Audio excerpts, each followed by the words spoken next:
Chapter 392. June Sia had no choice but to go in, and that was because he was about to withdraw when he discovered a vine at the edge of the white mist. It had several leaves attached to it. The leaves were heptagonal in shape and were as red as blood. Moreover, the veins of the leaves were clearly visible. In fact, it seemed as if they were about to bulge out of the surface of the leaves. The vine was unusually slender and snow-white in color. At first glance, it seemed very soft. However, upon touching it, one would realize that this vine was as hard as steel. The 9 root. This was the 9 root vine leaf that he had been searching for. June Moxie was overjoyed. Grandpa June had consumed the last ingredient required for the advancement of a Dan. He didn't expect to see it here. How could June Moxie let it go? Even if there were dangers inside, June Moxie must obtain the 9 root. The 1,000 evils and 10,000 poisons fruit certainly had the same effect. However, it was far beyond his reach. Not to mention the fact that most of the ingredients were still missing. Da Xiao was unable to refine it with his current cultivation level. He simply couldn't afford to wait any longer. Besides, after taking the Dan, he could still refine the 1,000 evils and 10,000 poisons fruit again. That was equivalent to advancing twice. If he were to use the 1,000 evils and 10,000 poisons fruit to refine the spirit pill, then the original recipe would no longer have any effect. Unexpectedly, June Sia, whom she had yearned for even in her dreams, had launched the yin-yang escape in high spirits. However, he was disappointed once again. The yin-yang escape art, which had been unstoppable in the past, and the invincible creation divine ability, had actually encountered an obstacle here. He could go left or right, but once he came into contact with a white fog, he would feel as if he had fallen into a swamp. Every step forward would consume a huge amount of spiritual energy. Now that he was trapped, June Moxie was experiencing this feeling. This was obviously a mountain of cotton that looked like a floating mountain.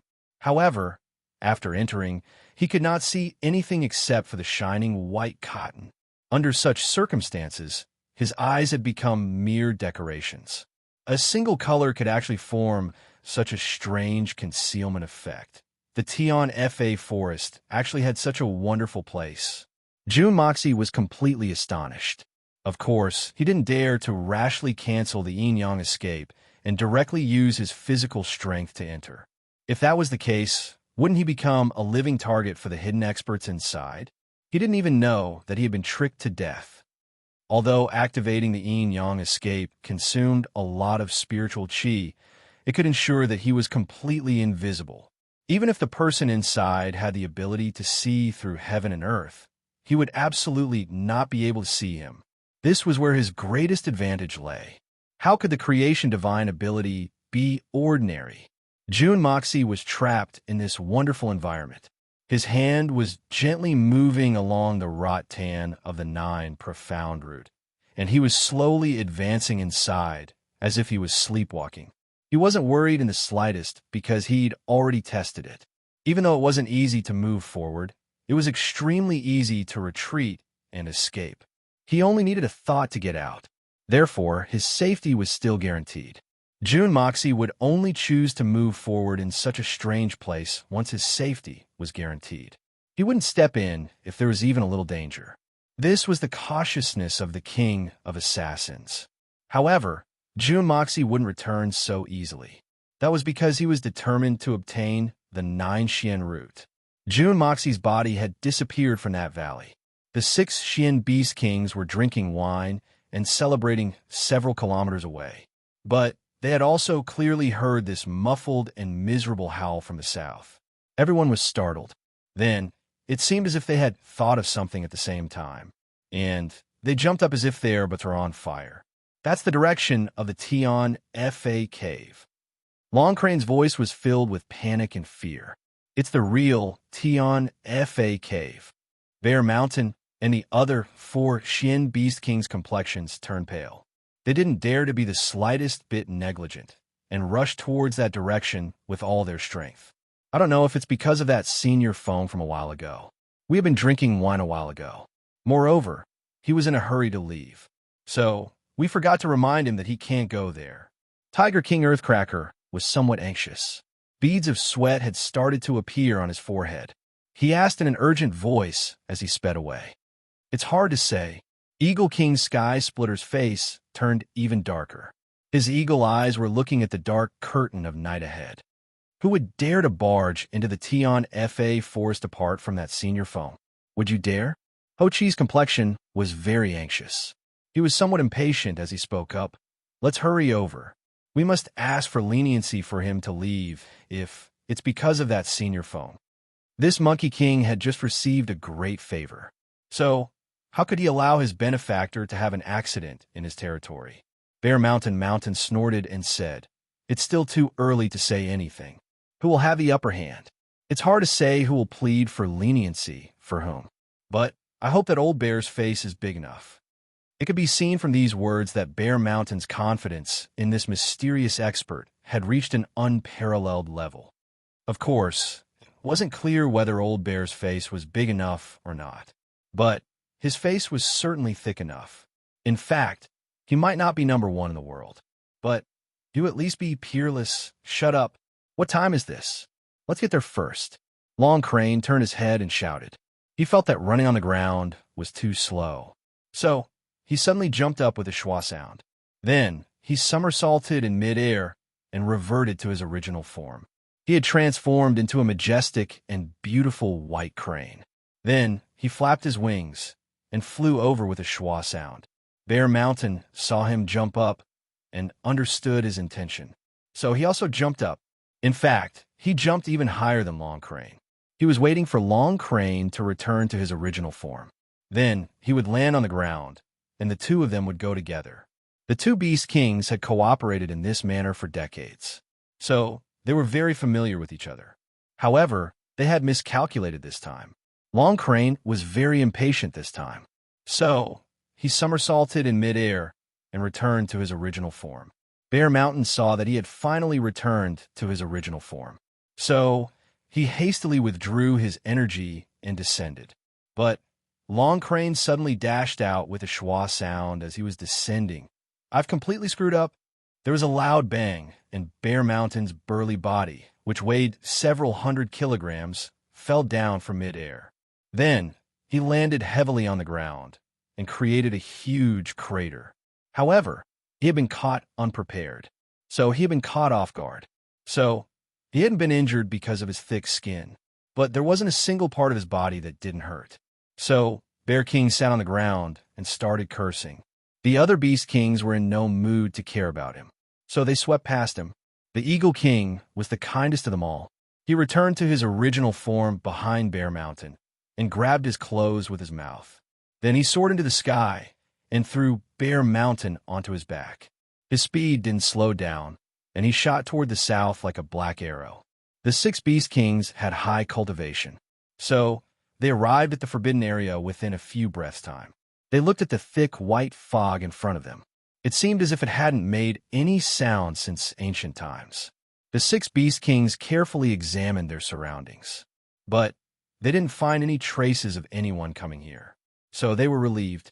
What they didn't know was that June Moxie had used the Yin-Yang escape to come here. So how could he have left any traces? It would be a real miracle if such a creation divine art would leave any traces behind. It seems like no one has come. It's a good thing that no one has come. Long Crane heaved a sigh of relief and said, An ordinary person can't enter the forbidden area, so it should be fine. It's better to ask. Just now, the sound that came out from the forbidden area was extremely heart-wrenching. Bucho sure said worriedly. We all know that if it wasn't for extreme pain, one would definitely not make that kind of sound. Ho Chi objected. Sometimes, the pain that one needs to experience during a breakthrough in cultivation is also extremely difficult to endure. Perhaps that's why the sound just now came out. Although this kind of sound is not common in the Tion FA forest, it is not rare either. Is there a need to make such a fuss? You're right. It's common for high-level Xianbis to make such a sound when they practice. But have you ever heard of such a sound coming from the forbidden area? Bucho sure retorted sarcastically. Long Crane thought for a moment. Then he finally mustered his strength and asked, "The current Crane King of Tion Fa, Long Crane, has come to pay his respects. Does the senior of the Holy Land have any instructions for me?" His deep and resounding voice was transmitted into the white fog. A long while passed. Then an angry voice was heard from the white fog. "Pay your respects. Hurry up and get the hell out of my grandma." The 6 Beast Kings looked at each other in amazement. They stared at each other for a while. Then they dejectedly returned the way they had come. The 6 of them were very unlucky. The person inside had been caught off guard by Jun Moxie using the Hong Jun Pagoda's enormous spiritual sense. So they had suffered a huge defeat. So they were lamenting the fact that their heroes were past their prime. So they were extremely anxious. But the 6 Beast Kings had chosen this time to pay their respects. The 6 monarchs didn't dare to complain in the slightest, even though they had just eaten a hot fart. Instead, they left faster than anything else, disappearing without a trace in the blink of an eye. A voice was heard from the thick fog after a while. "Damn it, I forgot to ask them if anyone had come in. What kind of guy is so troublesome? His spiritual sense is so powerful that it's terrifying. I'm afraid that we would have died if we hadn't pulled back in time." Jun Moxie was operating the yin-yang escape with all his strength, so it was very difficult for him to pass through the thick fog. He couldn't help but laugh when he heard this. It seems that the guy inside isn't very smart. How can a human's strength or a beast's strength contend against the Hong Jun Pagoda's spiritual sense? But that guy was able to preserve his life under the full force of the Hong Jun Pagoda's counterattack.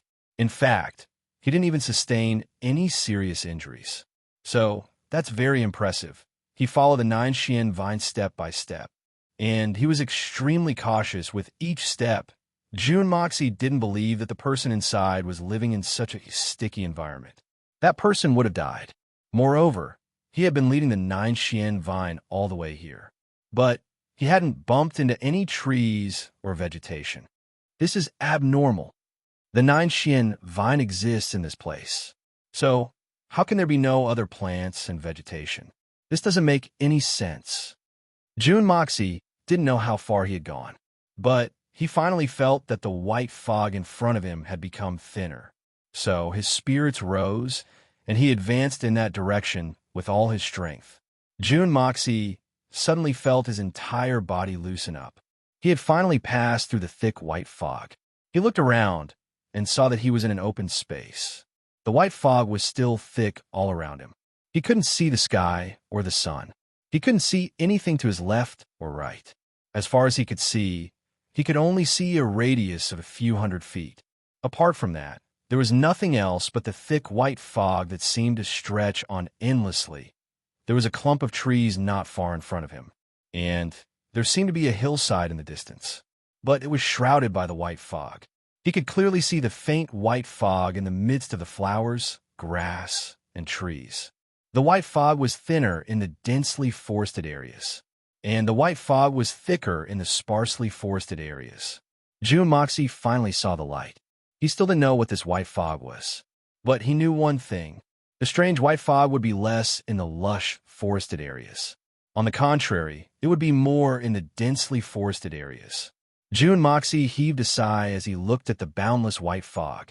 It seems like there aren't many trees and flowers in this place. It's no wonder that the 9 Xian root, such an eccentric and poisonous plant, can grow in this place. The 9 Xian root's main body was growing and spreading along a thick pine tree. Jun Moxie discovered that the trees in the middle of the white fog weren't very tall. The tallest tree was only a dozen or so meters tall, but each of them was very thick. The dense white fog in the sky had probably restricted the growth of the trees, so they could only grow horizontally. However, Jun Moxie didn't understand one thing. There was no sunlight in this place. So how could the trees survive? Not to mention that they had been growing for thousands of years. Jun Moxie heaved a sigh. He didn't want to think about these difficult questions anymore. The Tion Fa forest was full of mysteries, and these mysteries weren't something that he could unravel with his current strength. The reason why the yin-yang escape was so difficult to move forward in this place was probably because his skill hadn't reached the required level yet. But he would definitely unravel these mysteries one day, and the Tian Fa forest would have completely accepted him at that time. But he didn't want to think about these forbidden areas at the moment. He just needed to dig out the 9 Xian root. Jun Moxie was about to move, but he heard a soft sound coming from the forest. It sounded like a snort from an animal. Jun Moxie looked in the direction of the sound. A huge golden-furred bear slowly stood up from the shroud of the white fog. Then it stretched its huge waist. It was a 9th grade peak level Xian beast. Jun Moxie didn't want to complicate things, so he dived into the ground and dug out the 9 Xian root. The unique fragrance of the 9 Xian root became even clearer in the soil. Jun Moxie held it in his hands. He was overjoyed. The milky white 9 Xian root was sparkling and translucent like jade in his hands. The age of the 9 Xian root was very strict. It was black when it was born. After 10 years, it would turn brown. After 100 years, it would turn yellow. After 1,000 years, it would turn red. Only the 9 Xian root that had grown for more than 10,000 years would turn milky white. This was the best quality 9 Xian root. Jun Moxie hadn't expected to find such a big surprise in this place. The size of this 9 Xian root wasn't small. It could be used to concoct medicine for Grandpa Jun. However, most of it could still be used to concoct various divine pills. Jun Moxie's mind moved. He put the 9 Xian root into the Hong Jun pagoda. He was so happy that he forgot himself. He let out a long laugh, and whistling sounds came from all directions. It turned out that there was more than one level 9 Xian beast in this place. Furthermore, from a scanning of his spiritual sense, Jun Moxie discovered that there were actually quite a few spiritual senses similar to the one he'd clashed with earlier. Jun Moxie's body couldn't help but break out in cold sweat. Oh my God, why are there so many powerful beings hidden in this place?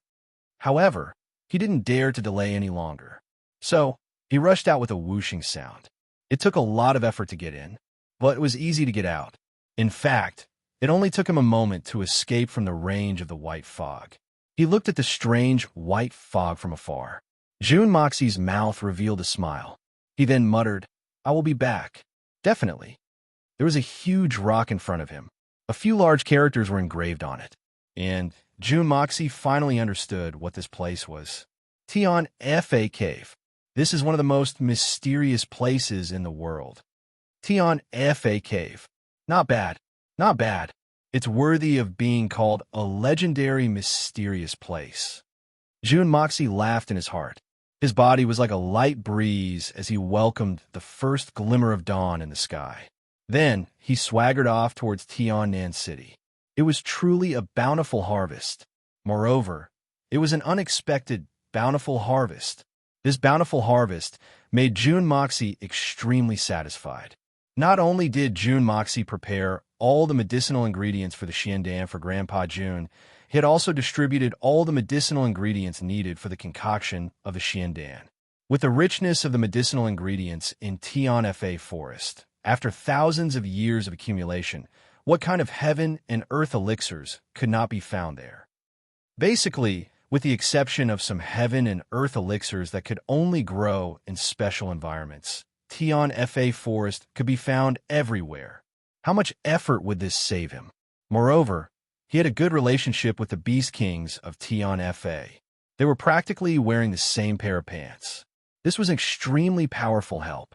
The current Jun Moxie still looked like the debauchee he had been half a year ago. But Jun Moxie's hidden and visible foundation had already reached an astonishing level. The Jun family's military power in Tianxiang City could not be ignored.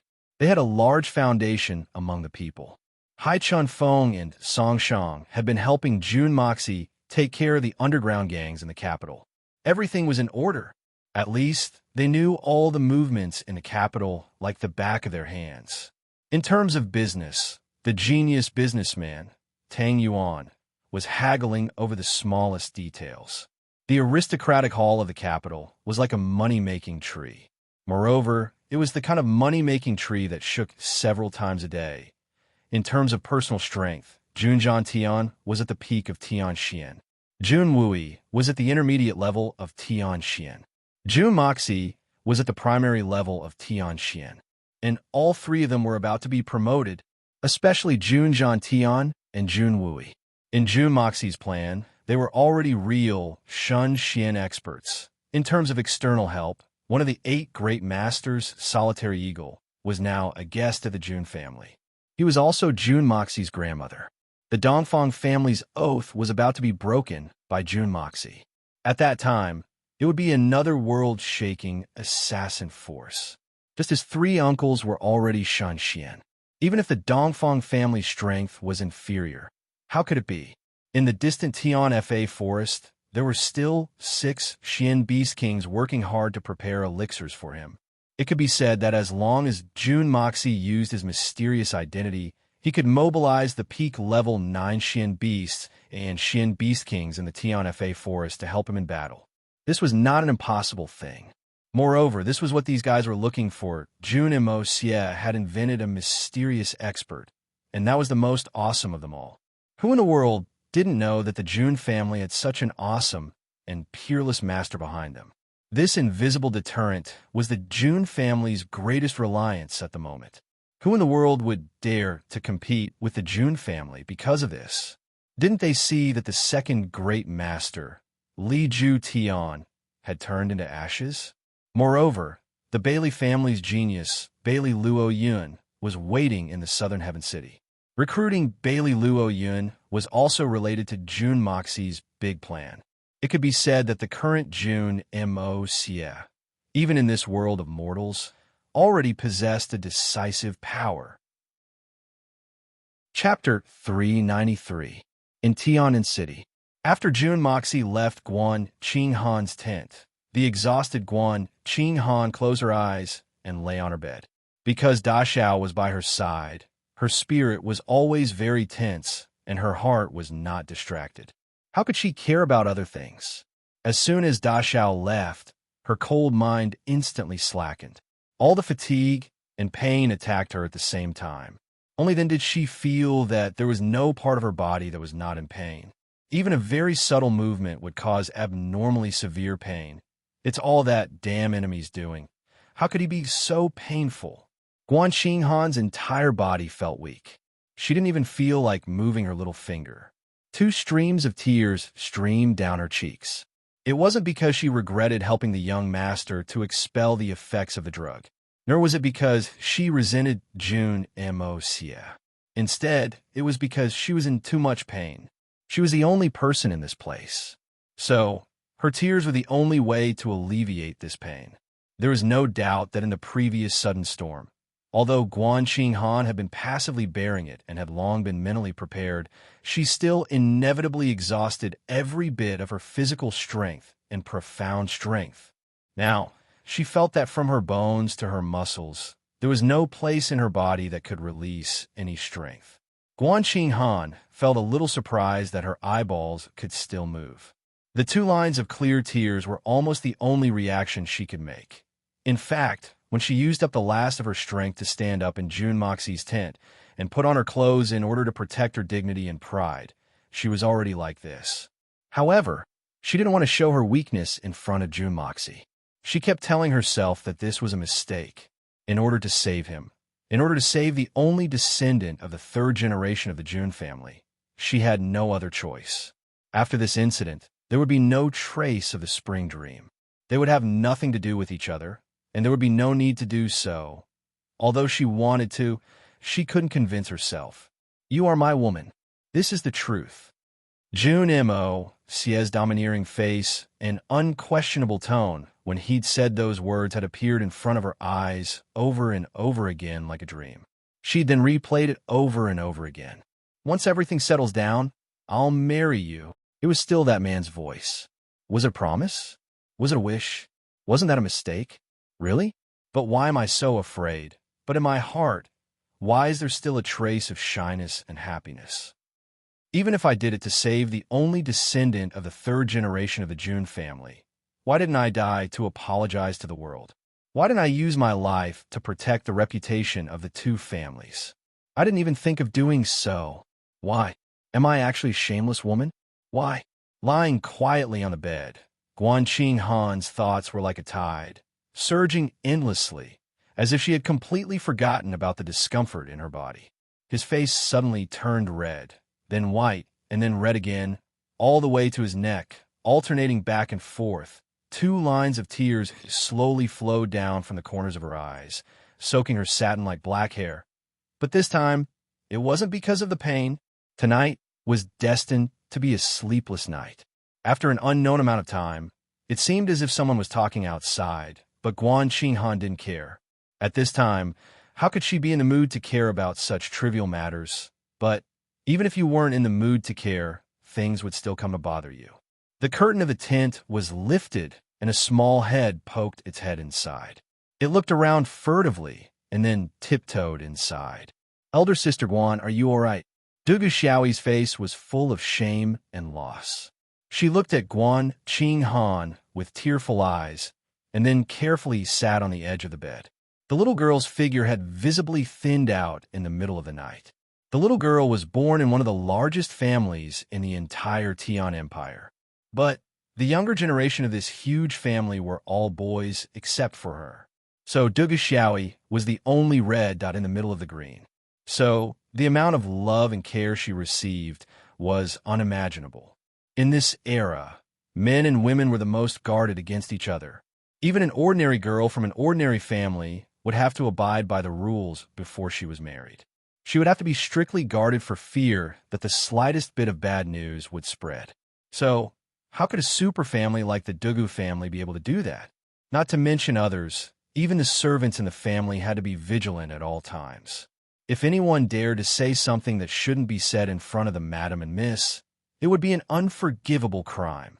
There was an old master, 3 great generals, 7 ruthless young masters, and more than 20 young madams, the old lady. Which one of them couldn't decide the life and death of the servants? If some indecent things were to be spread to the little princess' ears, the consequences would be unimaginable. Not to mention, the little girl was only 16 years old this year. What did she know? For the young girls in this era, it was only on the night before they got married, when the mother and the child were blushing together. Only then would the mother give a few simple pointers, and then bestow an erotic silk to the daughter.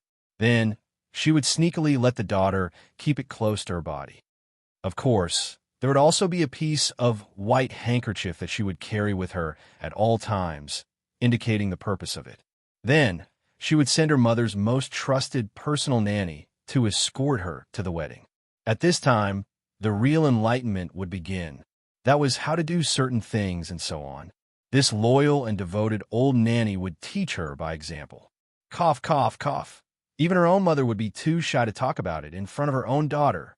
Therefore, the fact that Dugu Xiaoyi knew so much, and even knew the ambiguous phrase, cooked rice, was already quite an amazing thing. Dugu Xiaoyi's ignorance was the most normal, the cutest, and the purest. On the contrary, if a girl from a respectable family like her knew everything in this aspect, she could quickly pick up the cart and spontaneously pose when the man said old man. How King terrifying would it be? Not to mention other things. Who would dare to marry such a daughter-in-law in this era? Even if he forced himself to marry her, he would not be happy for the rest of his life. Looking at the culprit in front of her, Guanqing Han had a complicated look in her eyes. She didn't know why she couldn't feel any hatred at all, even though she had suffered so much because of her. Wasn't it because of her that she had lost her virginity, which was as precious as her life, and suffered so much pain? It was her who thought she was smart enough to cook some rice.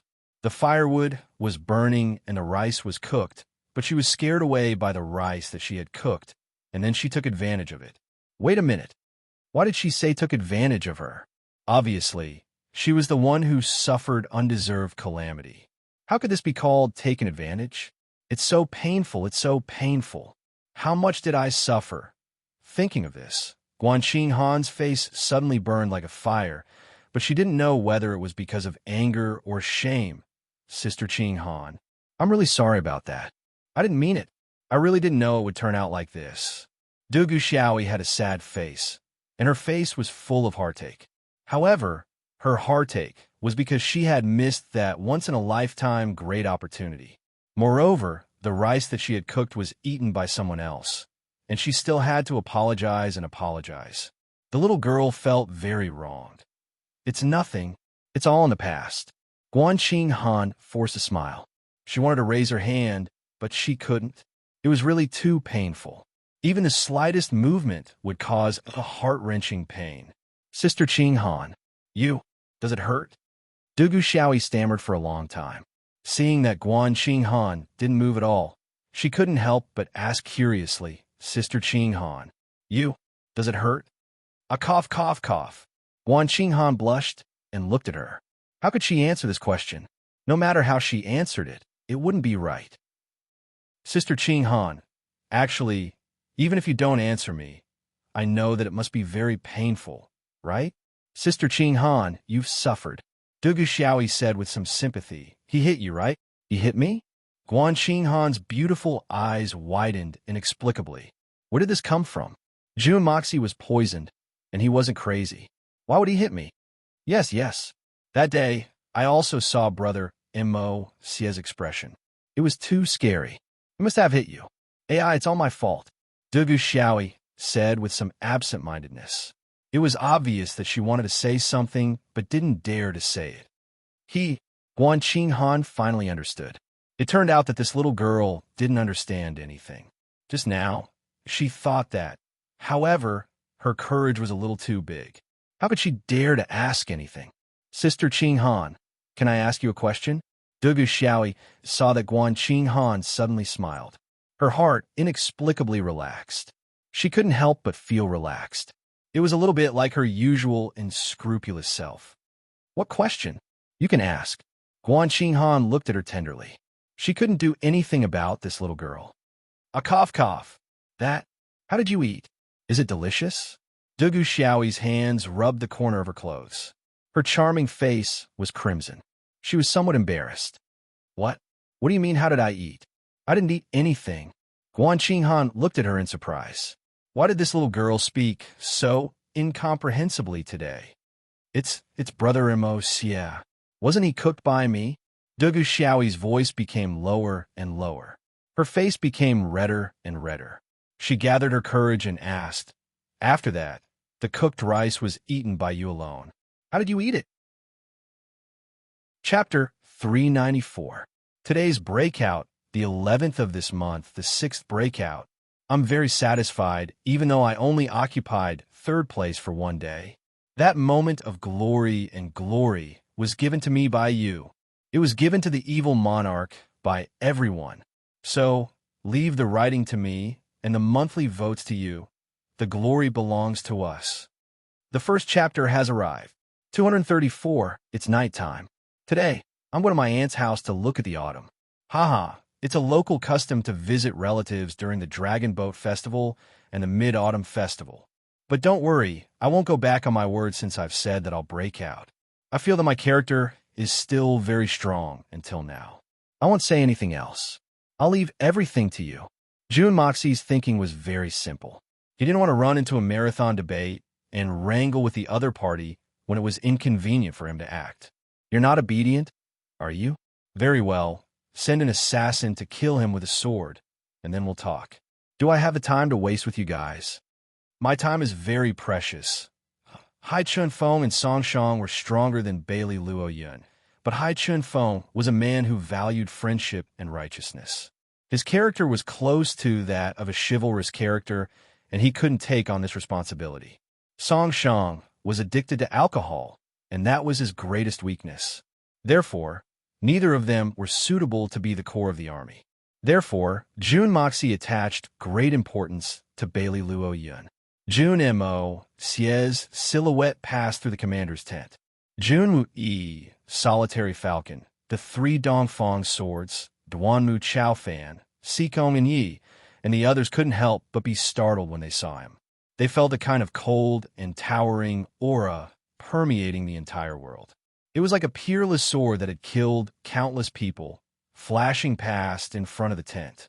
It was only a short time, but it was enough to cause people's hearts to tremble. How could such a powerful and outstanding person suddenly appear in the military camp? The 7 people turned their heads to look at the same time. They saw June Moxie's white silhouette flash past the tent's entrance. Although it was just a glimpse, the 7 of them were stunned at the same time. June Moxie. It's actually June Moxie. How is this possible? Out of the 7 people in the tent, any one of them was a peerless master. Any one of them was a hero of a region. Their eyesight and senses were sharp. How could an ordinary person compare to them? Most people who encountered this kind of situation would only be surprised for a moment, but these 7 people immediately thought of the essence of the matter. This kind of awe-inspiring feeling. How many people must be killed to cultivate such a disdainful and cruel feeling? What kind of things did one have to experience to have such a feeling of being above the clouds? How many life-and-death situations did he have to experience before he could have this kind of calmness in his soul? As the blood general, Jun Wui had once commanded millions of troops. When he was in power, wherever he pointed, corpses would be strewn across thousands of miles, and pools of blood would flow for tens of thousands of miles. But now that Jun Moxie had unintentionally displayed this kind of bearing, he had to admit that he did not have it. Jun Wui was undoubtedly a sentimental person. He would never be able to reach Jun Moxie's current height in his life because of this sentimental aspect. The solitary eagle had moved unhindered throughout the world. He had killed people like scything flax. He was arrogant and unruly. His Shin cultivation had reached the apex, and he was a supreme expert. But he didn't have that kind of unattainable and transcendent aura of Jun Moxie. Dongfang's 3 swords were assassins. It wouldn't be an exaggeration to say that their hands were stained with blood. They could kill people as if they didn't exist. But their own murderous aura was far from the same shocking sharpness that Jun Moxie had. Duanmu Chao Fan and Sikong and Yi didn't need to be mentioned. The 2 of them had already stared blankly. In fact, everyone in the tent had stared blankly. No one had expected that the protagonist of the joke that everyone had been talking about last night would give everyone such a big shock today. This impact was too strong. It was simply earth-shattering. Jun Wui, you mother of ***. I didn't see it wrong, right? Dongfang Wenjian spoke incoherently. That person who had just passed by is your nephew? My nephew? Wenxian's son? Xia, that little bastard? Everyone's eyes were firmly fixed on Jun Wui as soon as he asked this question. Mother of ***, how many things has your Jun family been hiding? Such a young man has actually appeared as a debauchee for more than 10 years. How'd he do it? Jun Wui's eyeballs almost popped out of their sockets. He spoke as if he was still in a dream. How would I know? That person was Xia, right? He should be. Dongfang Wendao was furious. What should be? You've been holding him since he was born. Who would know if you don't know? Give me a definite answer. That's right. Who would know if you don't know? Everyone looked at Jun Wui with a strange expression. This guy is still trying to hide things even at this time. Jun Wui was speechless. He was completely speechless. I don't know what's going on either. I really don't know. Jun Moxie also didn't know that his walking past the commander's tent had brought such a big shock to everyone, as well as a considerable amount of trouble to his 3rd uncle. He was slowly gathering his murderous aura. It was a feeling that he hadn't felt for a long time. As he walked forward, the murderous aura in his heart was gradually awakened. The bloodthirst in his bones was slowly gathering, and the arrogance in his soul was gradually spreading out. He had already calculated the distance between his tent and the Bailey family's tent. From the moment he took his first step to the moment he stopped in front of the Bailey family's tent, he would give everyone in the Bailey family an irresistible feeling. He wanted to subdue Bailey Luo Yun in one fell swoop. Moreover, he wanted to fulfill Bailey Luo Yun's wish. Bailey Luo Yun hadn't said it, but Jun Moxie understood. Guan Qinghan and Dugu Xiaoyi were in a plain-colored tent in front of them. They had been busy for half the night. Both of them were freshening up. Guan Qinghan had recovered a lot even though she had only rested for a short time.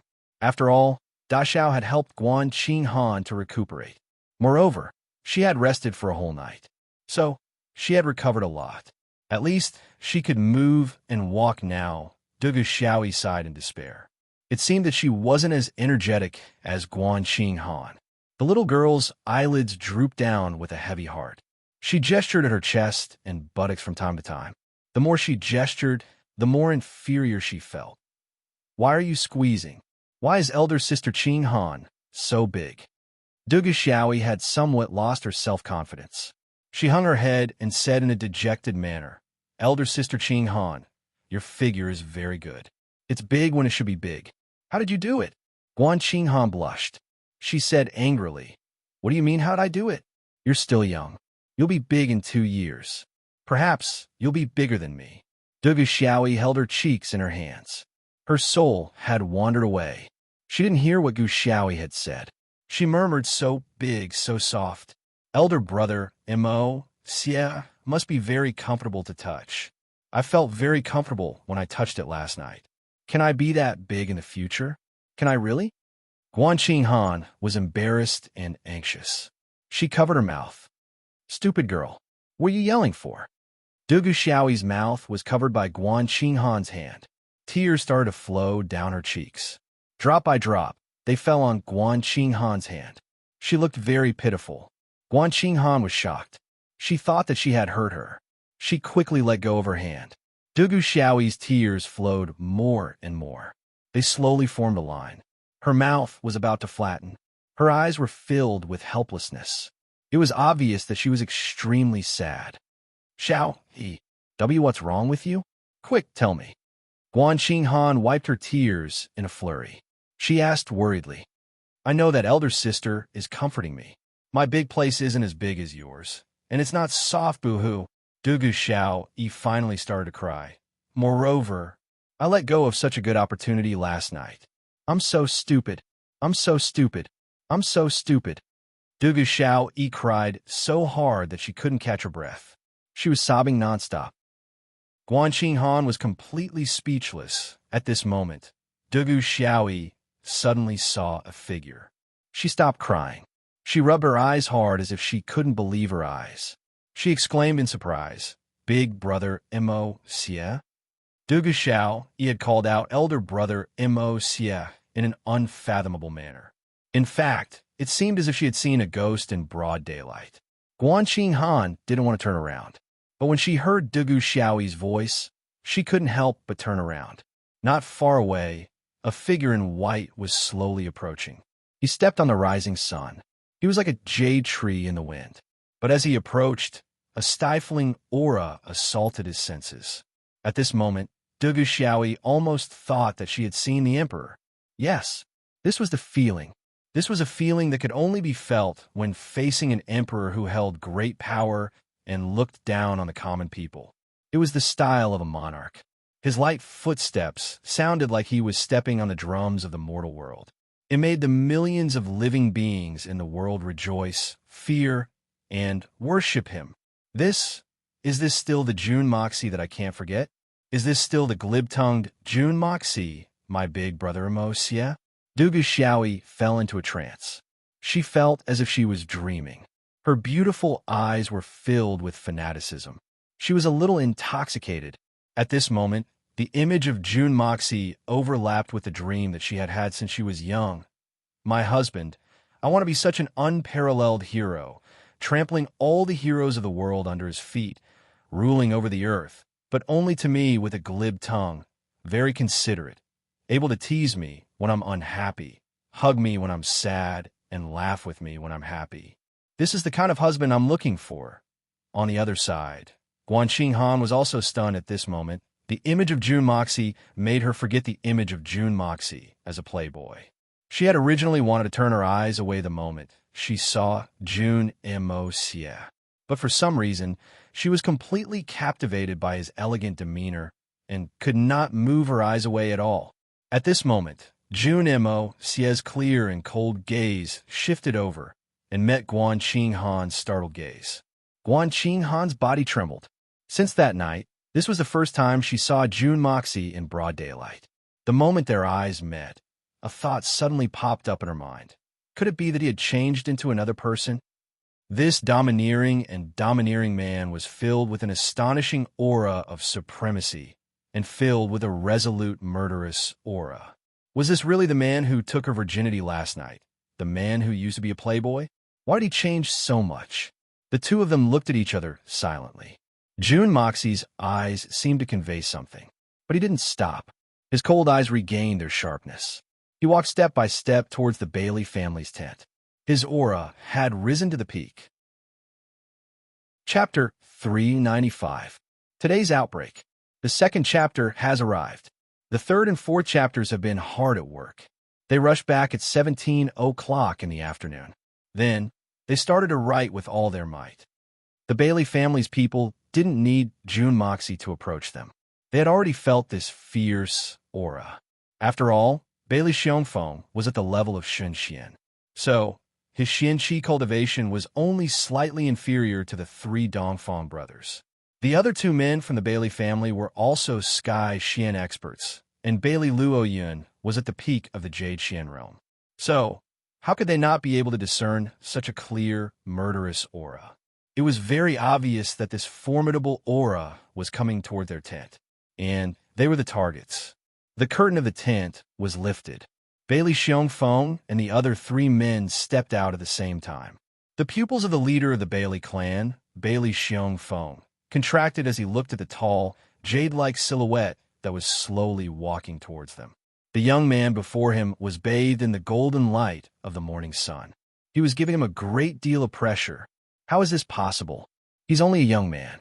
So, why is he giving off such a strong sense of pressure?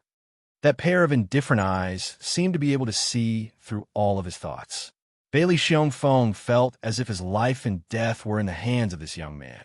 In fact, he didn't even have the slightest ability to act on his own. This was an extreme feeling of powerlessness. Why is this feeling coming from a young man whose cultivation is far inferior to mine? The third young master of the June family? Bailey Xiongfeng realized that his mind was trembling with restlessness. He didn't know when he had retreated a step. He then asked in a deep voice in order to conceal his restlessness, "May I ask why the third young master has come here?" In fact, even Bailey Xiongfeng could clearly sense that his voice had become indescribably hollow and powerless in the face of his opponent's magnificent aura.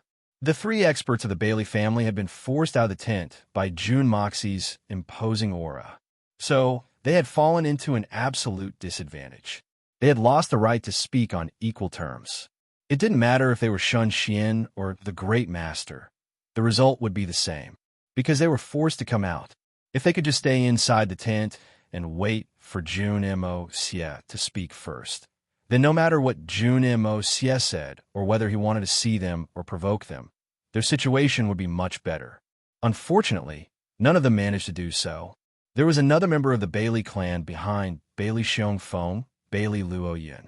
He had unexpectedly witnessed June Moxie's indifferent yet extremely arrogant and powerful appearance. He had also sensed the biting cold, imposing manner that was enough to make the entire world submit to him. His eyes had suddenly erupted with an exceptionally fanatical radiance. Wasn't this the realm he had been dreaming of? This realm might not be the pinnacle, and this aura might not necessarily be the strongest in the world. But this was absolute confidence. This was true pride. He had always been proud of his arrogance. But compared to the outstanding aura of this young man in front of him, it was at most an extreme rebound from extreme inferiority. "Bailey Luoyun, I've come to look for you.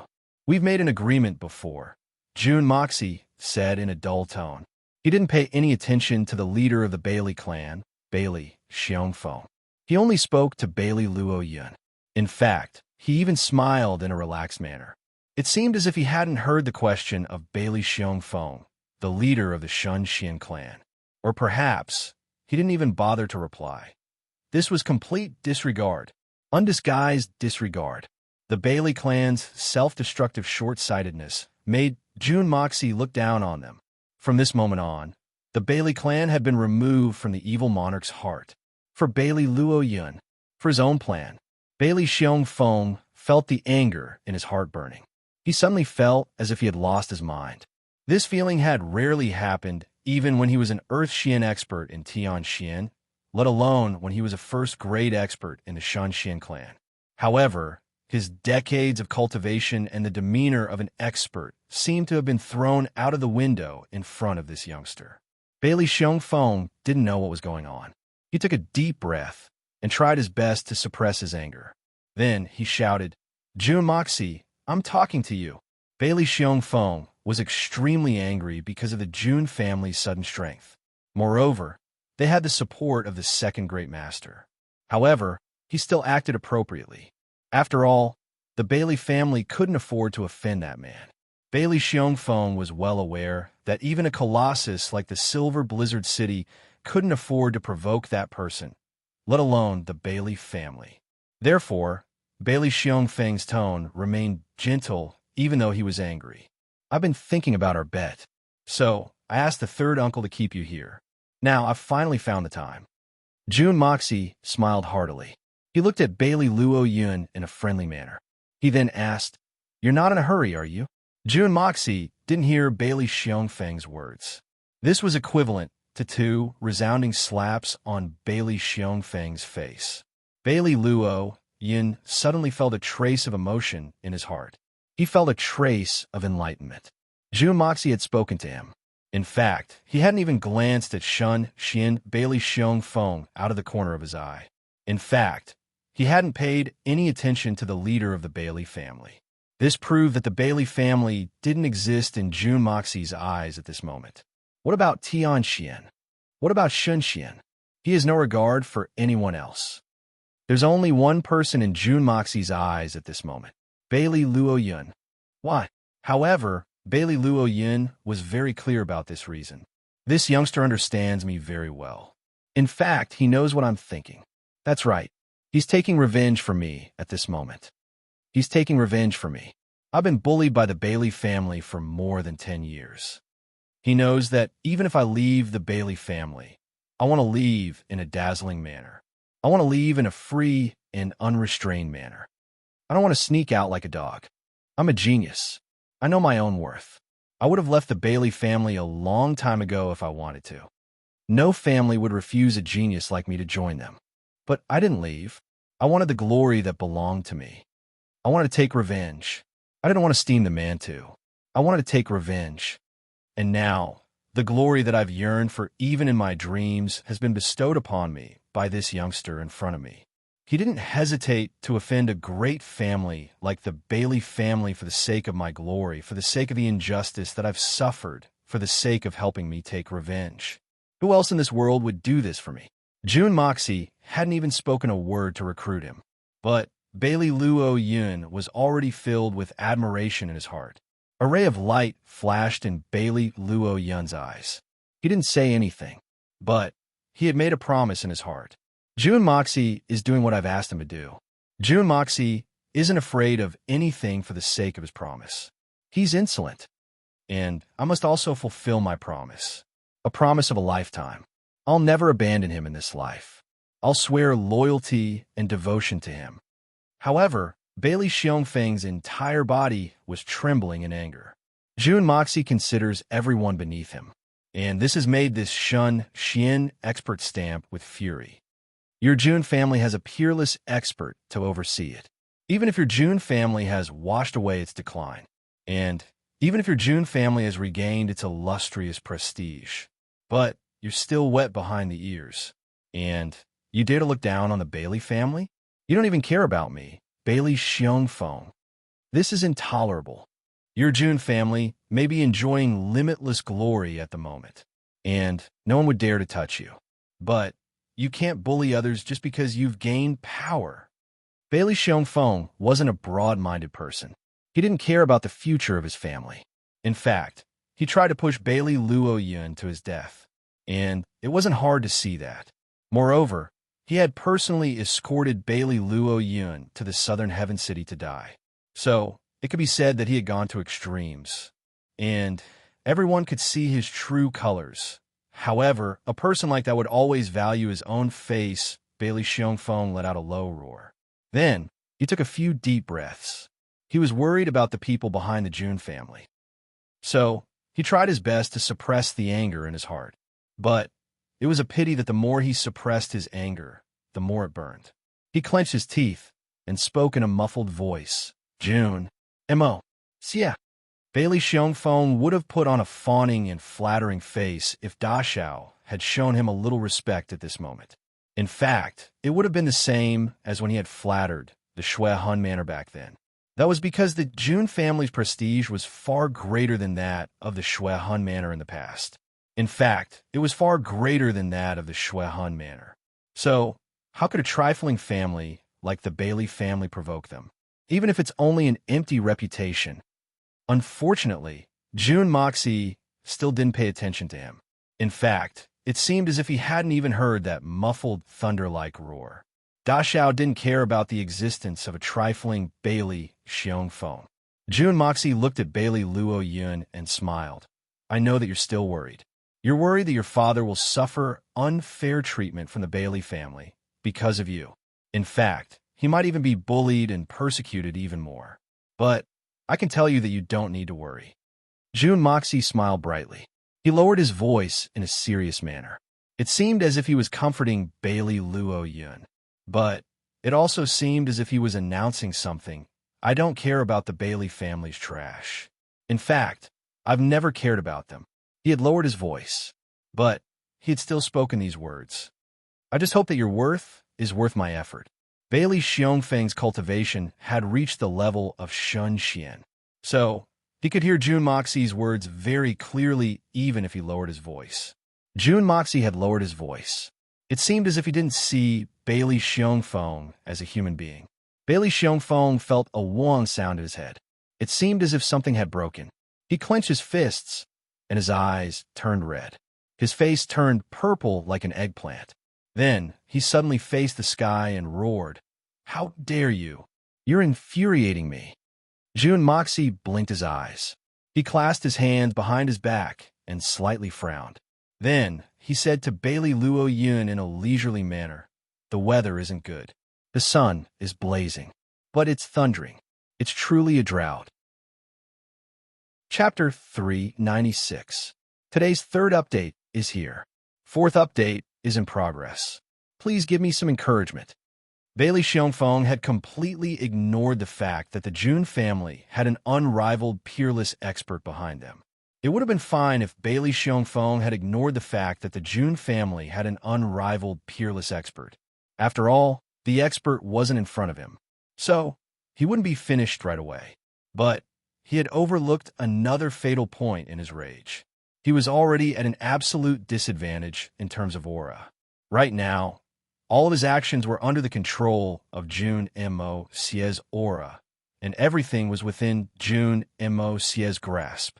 Jun Moxie could clearly sense where Bailey Xiongfeng was going to attack, even if he closed his eyes and ears.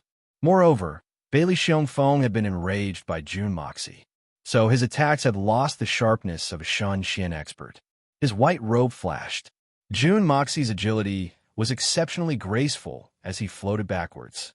His hands were still clasped behind his back, but he suddenly moved his right hand behind his back and gently raised it to meet Bailey Xiongfeng's palm. It seemed as if Bailey Xiongfeng had overestimated his own capabilities. But a golden light flashed in his hand. Then he spun around like a ghost and stood 30 feet away with his hands clasped behind his back. Everyone was stupefied. Then, a streak of blood shot out with a chi-chi sound. It had come from the center of Bailey Xiongfeng's palm.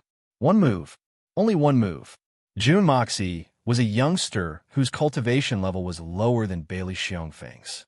But he had injured Bailey Xiongfeng, a Shun Xian expert, with only one move. This was simply unbelievable. Who would have believed such an incredible thing if they hadn't seen it with their own eyes?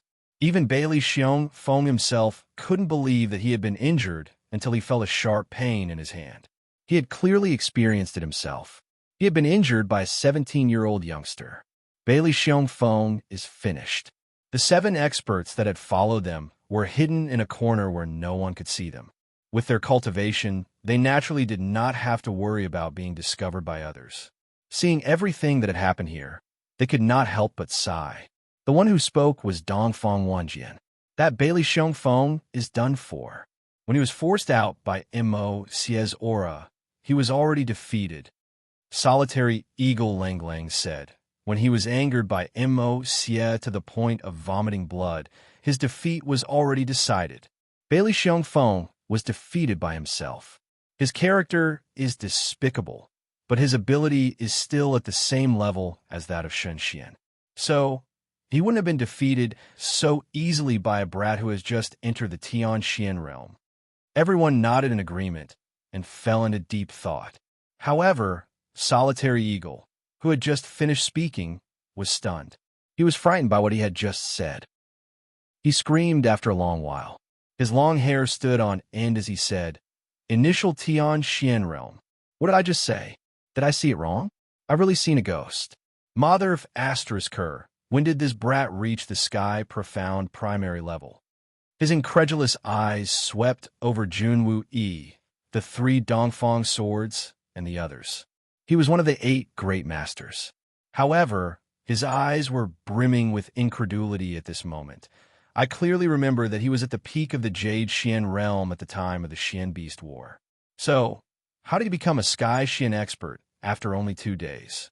Damn it, he has advanced 4 levels in one night. Is there any justice in this world? As soon as he said that, everyone immediately realized this point. In fact, everyone had already ascertained Jun Mo Xie's cultivation a while ago. After all, Junwu Yi was the only one among these 7 people. The other 6 were Spirit Xian experts. So how could they not know? However, no one had thought about this at all. It was only when great supreme martial artists intentionally or unintentionally said something that broke the veil in their hearts that everyone could finally face this problem directly. Without exception, the mouths of the 7 great experts all widened into an O shape. That's right. Everyone had clearly seen this youngster's cultivation level 2 days ago. He was at the peak of the Jade Xian realm, and everyone had praised him as a genius among geniuses. But how did he advance to the Sky Xian realm in the blink of an eye? Could it be that this thing could fly? How could they praise him now? He was already a genius among geniuses. How could they still praise him? The eyes of 6 of them were once again focused on Junwu Yi's face. Their meaning was obvious. "You're his uncle. You must know. Are you going to tell us that you don't know either?" Junwu Yi almost fell off his wheelchair. "Why are you all looking at me? I really don't know. All of you might not know this, but even though I'm his uncle, I'm also a mess. This brat has so many secrets. Who knows how many more trump cards he has hidden?" Everyone was left dumbstruck for a moment.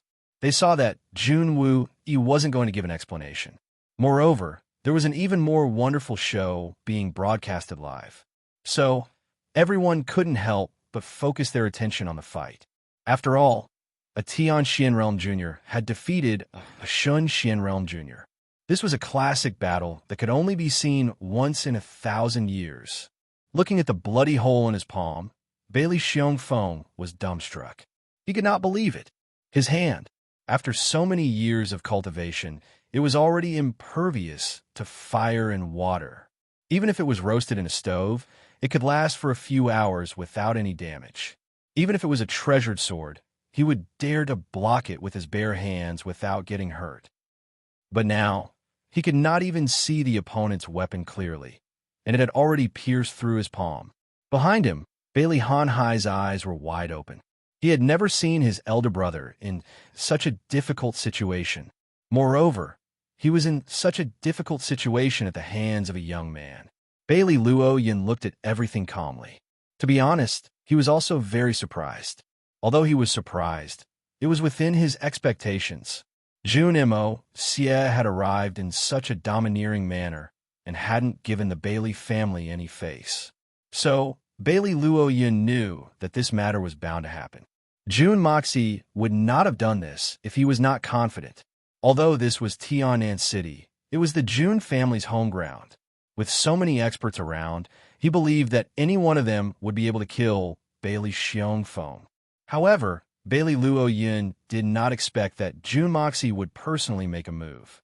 Moreover, he had the upper hand. Jun Moxie is obviously younger than me, but he has such a strong cultivation. Bailey Luo Yin knew that Jun Moxie was stronger than me, but I didn't think that he would be able to reach this realm. That realm was far beyond my reach, the Tianxian realm. Moreover, he was able to challenge a powerhouse like Shun Xian with the strength of a Tianxian and even defeat him easily. What is a true genius? Perhaps only Jun Moxie is qualified to be called a genius. All the so-called geniuses in the world are overshadowed by this mysterious youth. Bailey Luo Yun's arrogance disappeared as soon as this thought appeared in his mind. In terms of family background, Jun Moxie is the only descendant of the Jun family in Tianxiang. He is like a jewel, but what about me?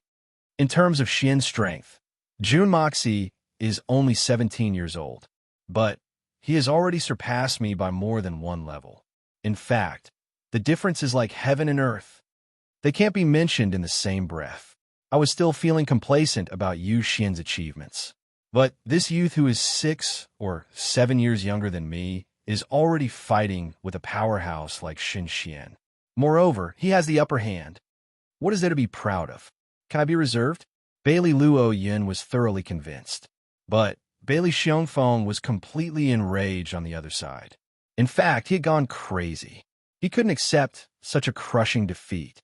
Dealing with Jun Moxie with his Shan Xian cultivation and his status as an elder is the same as bullying the young. So, I wouldn't have attacked him if this youngster hadn't gone too far. I had wanted to teach him a lesson, and then explain the reason to Jun Wui. Then, I would have handed this matter over to Jun Wui. This way, I would have been able to maintain the reputation of being magnanimous. I wouldn't have offended the Jun family. After all, Jun Moxie had insulted the Bailey family first, and no one would have been able to tolerate that. So, I didn't kill him on the spot. So, I believe that I would have given the Jun family enough face, and I believe that the Jun family wouldn't have caused any more trouble. However, I hadn't expected that I would be defeated even though I planned everything out. Moreover, I was defeated in one move. What else can I say? Should I look for Jun Wui and tell him that your nephew is a bully? He beat me up. Then, I won't be able to live anymore. Bailey Xiongfeng's palms whistled through the air. His eyes were glaring like a bell as he continued to attack. Jun Moxie's body seemed to be floating in the air. He was floating in the middle of Bailey Xiongfeng's palms and fists. Jun Moxie's agility and eyesight were very good. So, he could have easily dealt with Jun Moxie's attacks before he had a breakthrough, as long as Bailey Xiongfeng didn't launch any large-scale attacks. Moreover, his agility had become even more perfect after he had a breakthrough. However, Bailey Xiongfeng's state of mind had become unstable due to his rage. So, he could only blindly attack. However, he was constantly reminding himself that he could teach Jun Moxie a lesson. But he couldn't kill him. And the Bailey family would be done for if Jun Moxie were to be killed if he would kill him. And the Bailey family wouldn't even have the ability to protect themselves if that peerless expert were to take revenge. Bailey Xiongfeng was very resentful, but he only wanted to save his face. He didn't want to bring a disaster upon his family. However, he didn't know that Jun Moxie was also thinking about this at the same time. Should I kill him? Should I kill Bailey Xiongfeng? Is it worth it? Da Xiao was thinking about whether or not he should kill him. And he wasn't thinking about whether or not he could kill him. Bailey Xiongfeng's moves seemed extremely powerful and overbearing in the eyes of other people. But they were full of loopholes in the eyes of a great expert like Jun Moxie. Jun Moxie had dabbled in almost all the moves of the Shaolin and Wudong sects in his previous life. But there were obvious loopholes in those moves that had been accumulated for thousands of years. So what about the Bailey family? Of course, Jun Moxie wouldn't have been able to kill Bailey Xiongfeng even if he had been able to see the flaws in his moves. After all, there was a huge disparity between their strengths. Shun Xian's body was so strong that ordinary people couldn't even imagine it. It was just like the day when Da Xiao had fought with Dongfang Qidao. Although he had seemed to have the upper hand, he had been unable to shake Bailey Xiongfeng. The situation back then was very similar to what was happening now. But the result was completely different. How could the current Da Xiao be compared to the Mo Xie of that day? Chapter 397. Today's Outbreak. The fourth chapter has arrived.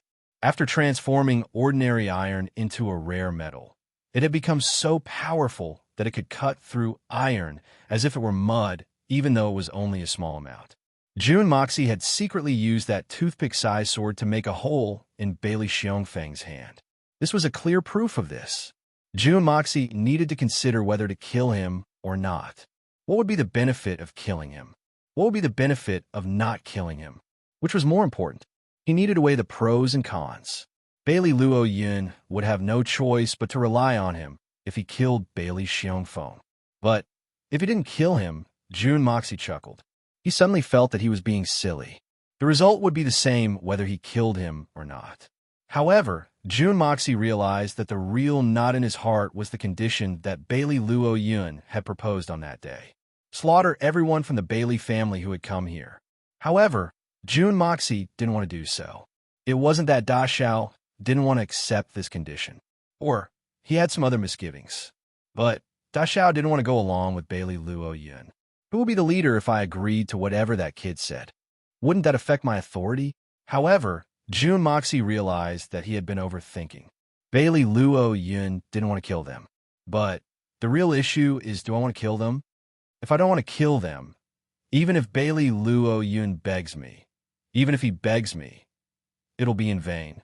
If I want to kill them, even if Bailey Luo Yun begs me to spare their lives, I'll still kill them if I want to. All of this has nothing to do with Bailey Luo Yun. This matter belongs to me and June Moxie. June Mo Xia whistled, and his white robes fluttered in the wind. His agility suddenly accelerated, and in the blink of an eye, he changed directions 3 times. He cut in and out like a ghost, and then turned around to retreat. Ling Ling was standing 50 feet away from Bailey Xiongfeng. Her eyes were brimming with murderous intentions. In fact, it seemed as if they were about to materialize. Mo Xia is going to kill him, Solitary Eagle said solemnly when he sensed June Moxie's sudden surge of monstrous killing intent. This great master-level expert was the highest amongst everyone present. Moreover, great mastering was also famous for his qigong.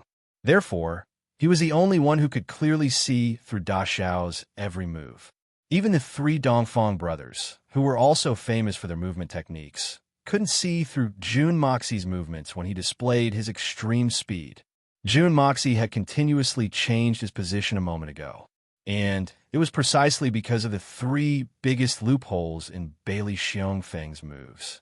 Moreover, there were the blind spots in which Bailey Xiongfeng could be killed in 1 strike, but there would be a near-death counterattack.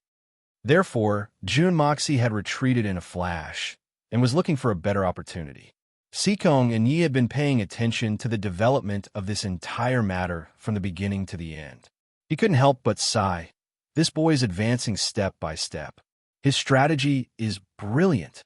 First, he gained the upper hand by a show of strength. He used his murderous aura to force Bailey Xiongfeng to reveal himself.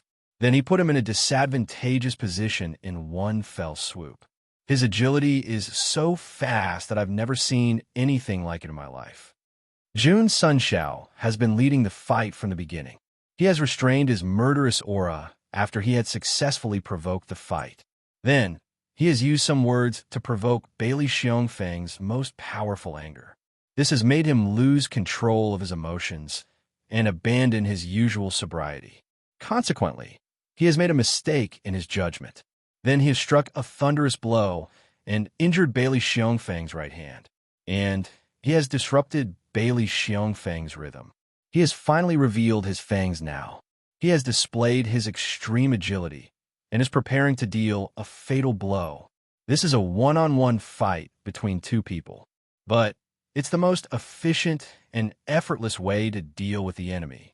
I can't believe that the rumored 3rd young master of the Jun family, the #1 debauchee of the Tianxiang Empire, is actually such a ferocious person. Sikong and Ye's voice was full of envy. Jun Wui was beside him, and he felt very happy. I won't dare to casually exchange pointers with my precious nephew in the future. His agility technique has improved.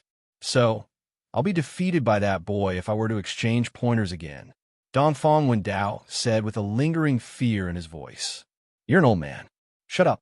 I find it strange that Bailey Xiongfeng. Why would he bother with Mo Xie with his status?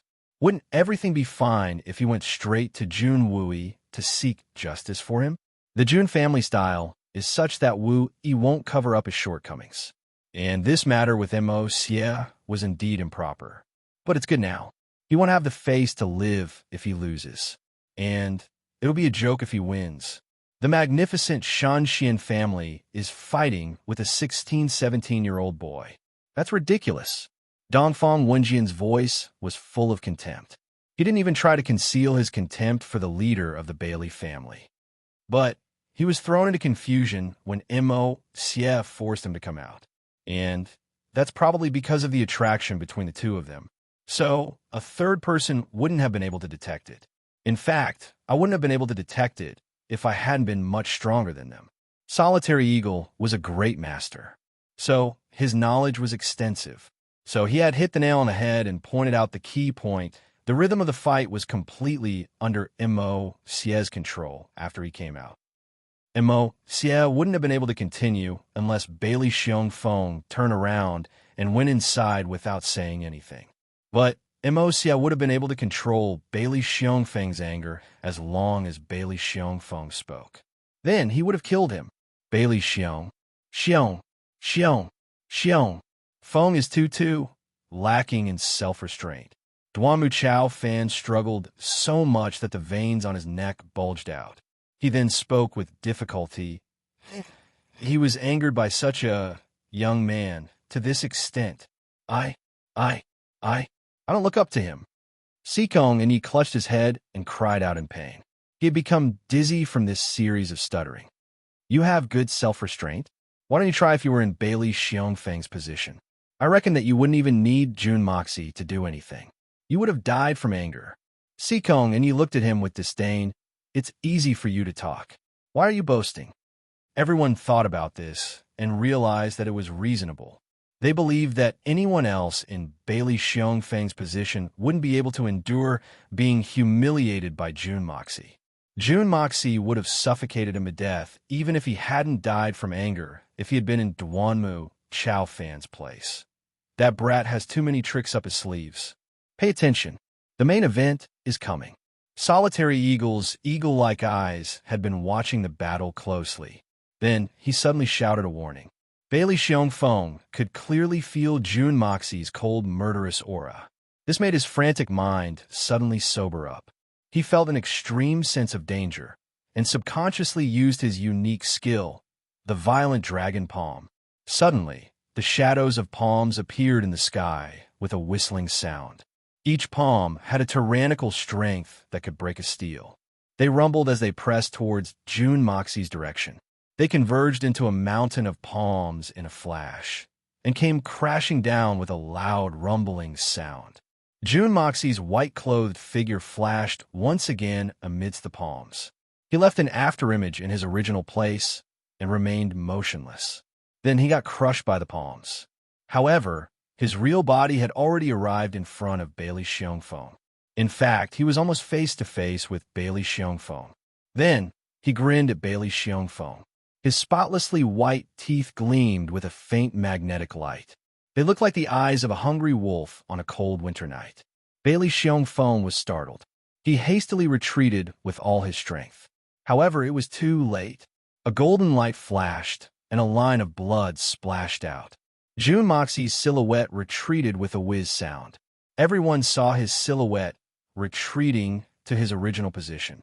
However, Bailey Han Hai was standing 30 feet behind Bailey Xiongfeng. He was watching the fight in anger. However, Jun Moxie's white-clothed figure had already arrived in front of him. Then, a vague golden light flashed again. Bailey Han Hai shouted in disbelief. His eyes were perfectly round. Jun Moxie's palms heavily struck Bailey Han Hai's chest like a thunderbolt. The middle-ranked Tian Xian expert's body was shaken 3 feet away. His entire chest had caved in. Nobody had expected that Jun Moxie would launch a sneak attack on Bailey Han Hai while he was in the middle of an intense fight with Bailey Xiongfeng. So, his target wasn't Bailey Xiongfeng alone. He didn't want to let any of them go. Then, Jun Moxie stood at Bailey Han Hai's original position. He grinned at Bailey Luo Yun and said in a soft voice, "I fulfilled your wish. I'll give these two people to you as a gift." Bailey Luo Yun remained silent. His facial expression was extremely complicated. Bailey Xiongfeng and Bailey Han Hai were still standing upright. Their bodies were trembling, and their faces were full of despair.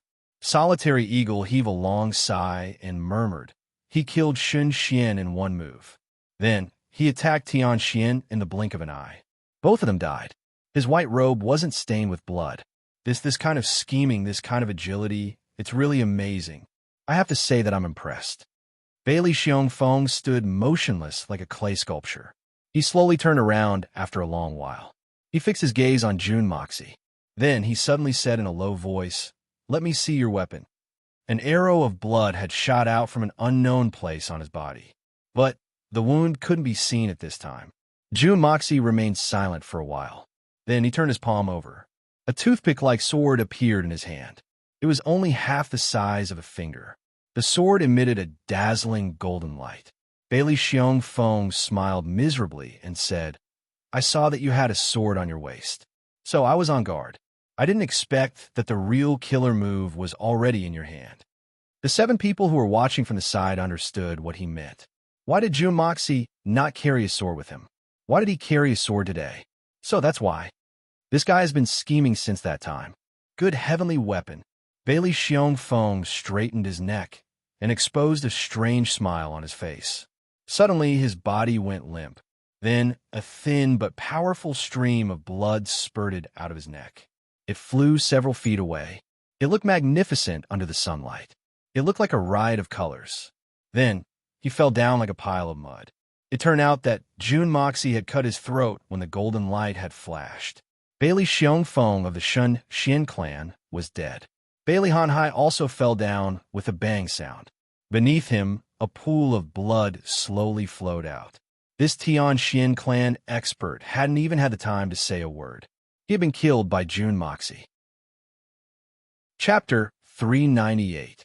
Today's first update has arrived. Preparing for the next explosion. Fight? Bailey Luo Yun forced a smile. His usually calm and pretty face showed signs of turning blue. It wasn't that Bailey Luo Yun was a coward. It was because Jun Dashao's battle record was too valiant. "Big brother, you've killed Shun Xian in no time. And you've even sent Tian Xian to hell. So why would I fight with you? I, Bailey Luo Yun, think highly of myself. But my brain isn't flooded with water. Moreover, I haven't been kicked by an animal. So I won't do such an arrogant thing." He clearly knew that he was no match for the opponent in front of him, yet he still stubbornly resisted. Wasn't there something wrong with his head? If Bailey Luo Yun had the tyrannical ability to challenge, defeat, or even kill Shun Xian, the Bailey family would have been annihilated by him a long time ago.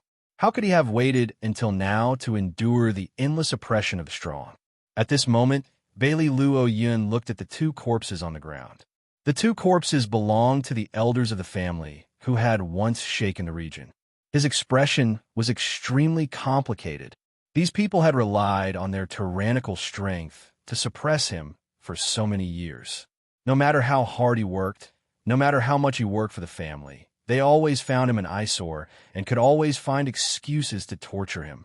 Now, they were lying coldly on the ground, becoming 2 piles of meaningless dead meat. Bailey Luo Yun was somewhat close to these people by blood. However, these people were his mortal enemies in his heart. There's no need to compete. According to our agreement, I will follow you for the rest of my life. My life is yours from now on. Bailey Luo Yun straightened his body and fixed his eyes on Jun Moxie. His eyes suddenly became fiery. Burn! Bailey Luo Yun felt as if he had suddenly broken a shackle in his heart the moment these 2 people lay down in front of him. He felt a sense of emptiness in his heart. But what followed was an endless will to fight. All the fighting spirit hidden in his heart was ignited. He believed that as long as he followed this young man in front of him, his future life would be even more colorful. "What do you need me to do?" Bailey Luo Yun asked. It's too early to ask these questions. Jun Moxie smiled faintly. He suddenly turned his head and said, I say, you spectators should have seen enough, right? If you haven't seen enough, then there's no point in watching anymore. The show has already ended. Ha ha! There was a burst of laughter, and the 7 of them walked out one after another. Dongfang Wen Dao gave him a thumbs up. Mo Xie, you're really amazing. Even Shen Xian was killed by you.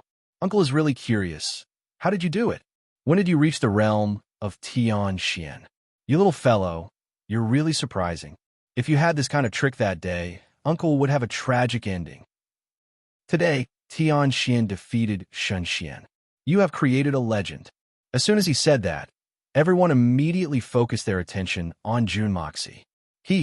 Actually, it's not that magical. There's a mystery behind it. Jun Moxie rolled his eyes and said, My master has a unique secret technique. It can be said to be unparalleled in the world. It can unleash the maximum potential of a person in a very short period of time. Moreover, there's another advantage. It doesn't have too many sequelae. It can recover after 3 to 5 days of rest. It's not like those so-called secret techniques. It's easy to damage one's vitality and shorten one's lifespan. Oh, that's it. Moreover, I heard that Bailey Xiongfeng has been suffering from diarrhea for the past few days. He doesn't have any strength left. Otherwise, I wouldn't have been able to defeat him even if I had improved my strength. Everyone gnashed their teeth in hatred. What kind of **T explanation was this? Bailey Xiongfeng had diarrhea? Who the hell had seen a master Shen Xian suffer from diarrhea? Even a meal full of poison wouldn't necessarily be able to make a master Shen Xian suffer from diarrhea. However, they were greatly shocked by his previous explanation. This secret technique can unleash the maximum potential of a person in a very short period of time. This is astonishing, but it's secondary. The most astonishing thing is that the price to use this secret technique is to rest for 3 to 5 days. What kind of secret technique is this? It's no wonder that the secret techniques of the world are nothing to him. It's too overbearing. However, how can it be shown to people so easily since it's a secret technique? The 7 great experts were helpless for a time. After all, this secret technique was related to a peerless powerhouse that nobody could afford to provoke. Mo Xie has a matter that I would like to request of the 2 seniors. Jun Moxie smiled as he cupped his hands towards Duanmu Chao Fan and Sikong and Yi. Then, he spoke in a rather polite manner. The 2 seniors are about to leave this place and return to their clans. So, I don't know if you can help me with a small matter while you're at it. To the 2 seniors, this matter is really as easy as lifting a finger. What is it? Sikong and Yi naturally won't decline if it's within his capabilities. Sikong and Yi asked vigilantly. He had only seen this kid a few times, but he knew that this kid was a little fox, and he would fall into his trap if he wasn't careful. So, he had no choice but to be careful. I won't decline if it's within my capabilities. Then, I'm sorry if it's beyond my capabilities. No, don't ask question, you just say it. Duanmu Chao Fan was very honest. He hadn't thought of this much. He stroked his beard and assumed the posture of a senior expert. He had taken on everything. He had said that it would be a small matter if it was as easy as lifting a finger. Does this kid want me to commit murder and arson for him? I'll do him a favor if I agree. After all, the Jun family situation isn't the same as it used to be. Sikong and Yi looked at him in a bad mood. He thought, this guy's a typical piece of material that has been sold, but he still helps to count the money. I've been dragged into this calamity this time. Then he heard Jun Moxie happily say with a smile, It's really not a big deal. Well, I'll send 50 guards to escort the 2 of you in order to avoid the harassment of some ignorant juniors who don't have eyes. No need. The 2 of us don't have great skills. But we don't need anyone to escort us. So, there's no need to trouble the 3rd young master. We appreciate it. Sikong and Yi hastily shook his head and refused. Everyone also felt that this kid's words were somewhat unreliable. What kind of talk is this? The 2 family heads and 2 powerful Shen Xian experts are traveling together. But they still need an escort. Could it be that there would be some blind little thief who would rob them? How stupid would that person be? Everyone was thinking this when they heard June Moxie continue to speak. Two seniors, please listen to me. The primary task of those guards is to escort the two seniors back. But they will conveniently pick up Luo Yun's family when they pass through the Bailey family. They won't delay the two seniors' time. I hope that the two seniors won't take offense to this small matter. After all, Sied doesn't mean to be negligent. Everyone was speechless for a while. Bah, this guy's shamelessness and the thickness of his skin should be reevaluated. 6 of the 7 people fixed their gazes on Jun Wooey. Their meaning was very obvious. Is this kid really the only descendant of the Jun family's direct line of descent? How come the Jun family's upright and plain-spoken temperament can't be seen at all? How is this passing through the Bailey family? Brother, don't you know that we'll have to detour for more than 1,000 kilometers if we're passing through? And he's talking as if he's doing us a big favor. And he's even saying that escorting us is his primary objective. This is too shameless. Sikong and Yi and Duanmu Chao Fan cursed in their hearts. Their faces looked somewhat bitter. Let's not talk about anything else. We've just witnessed you kill 2 of the Bailey family's experts with our own eyes. And now you're going to pick up someone from the Bailey family? Even if we have some status and strength, this matter will still be difficult to talk about. No. Duanmu Chao Fan shook his head like a rattle drum. The Duanmu family's head wasn't stuttering when he saw that a huge trouble was about to befall him. In fact, he had rejected them very quickly. In fact, he was so eloquent that he could even become a litigation master. Seniors, you don't need to be so polite. You've bravely stepped forward for the sake of the Jun family's matter. You're of noble character and unquestionable integrity. You've earned the admiration of both men and gods. Moc's action is only a small token of my gratitude. It's not enough to show my respect. But this trivial matter won't take up too much of your time. Jun Moxie didn't seem to hear his words. Instead, he continued with a smile. I'm sure that you two seniors won't mind a little delay. You must know that you're not only unrivaled in martial arts, but you're also chivalrous and courageous. Moreover, you're real men.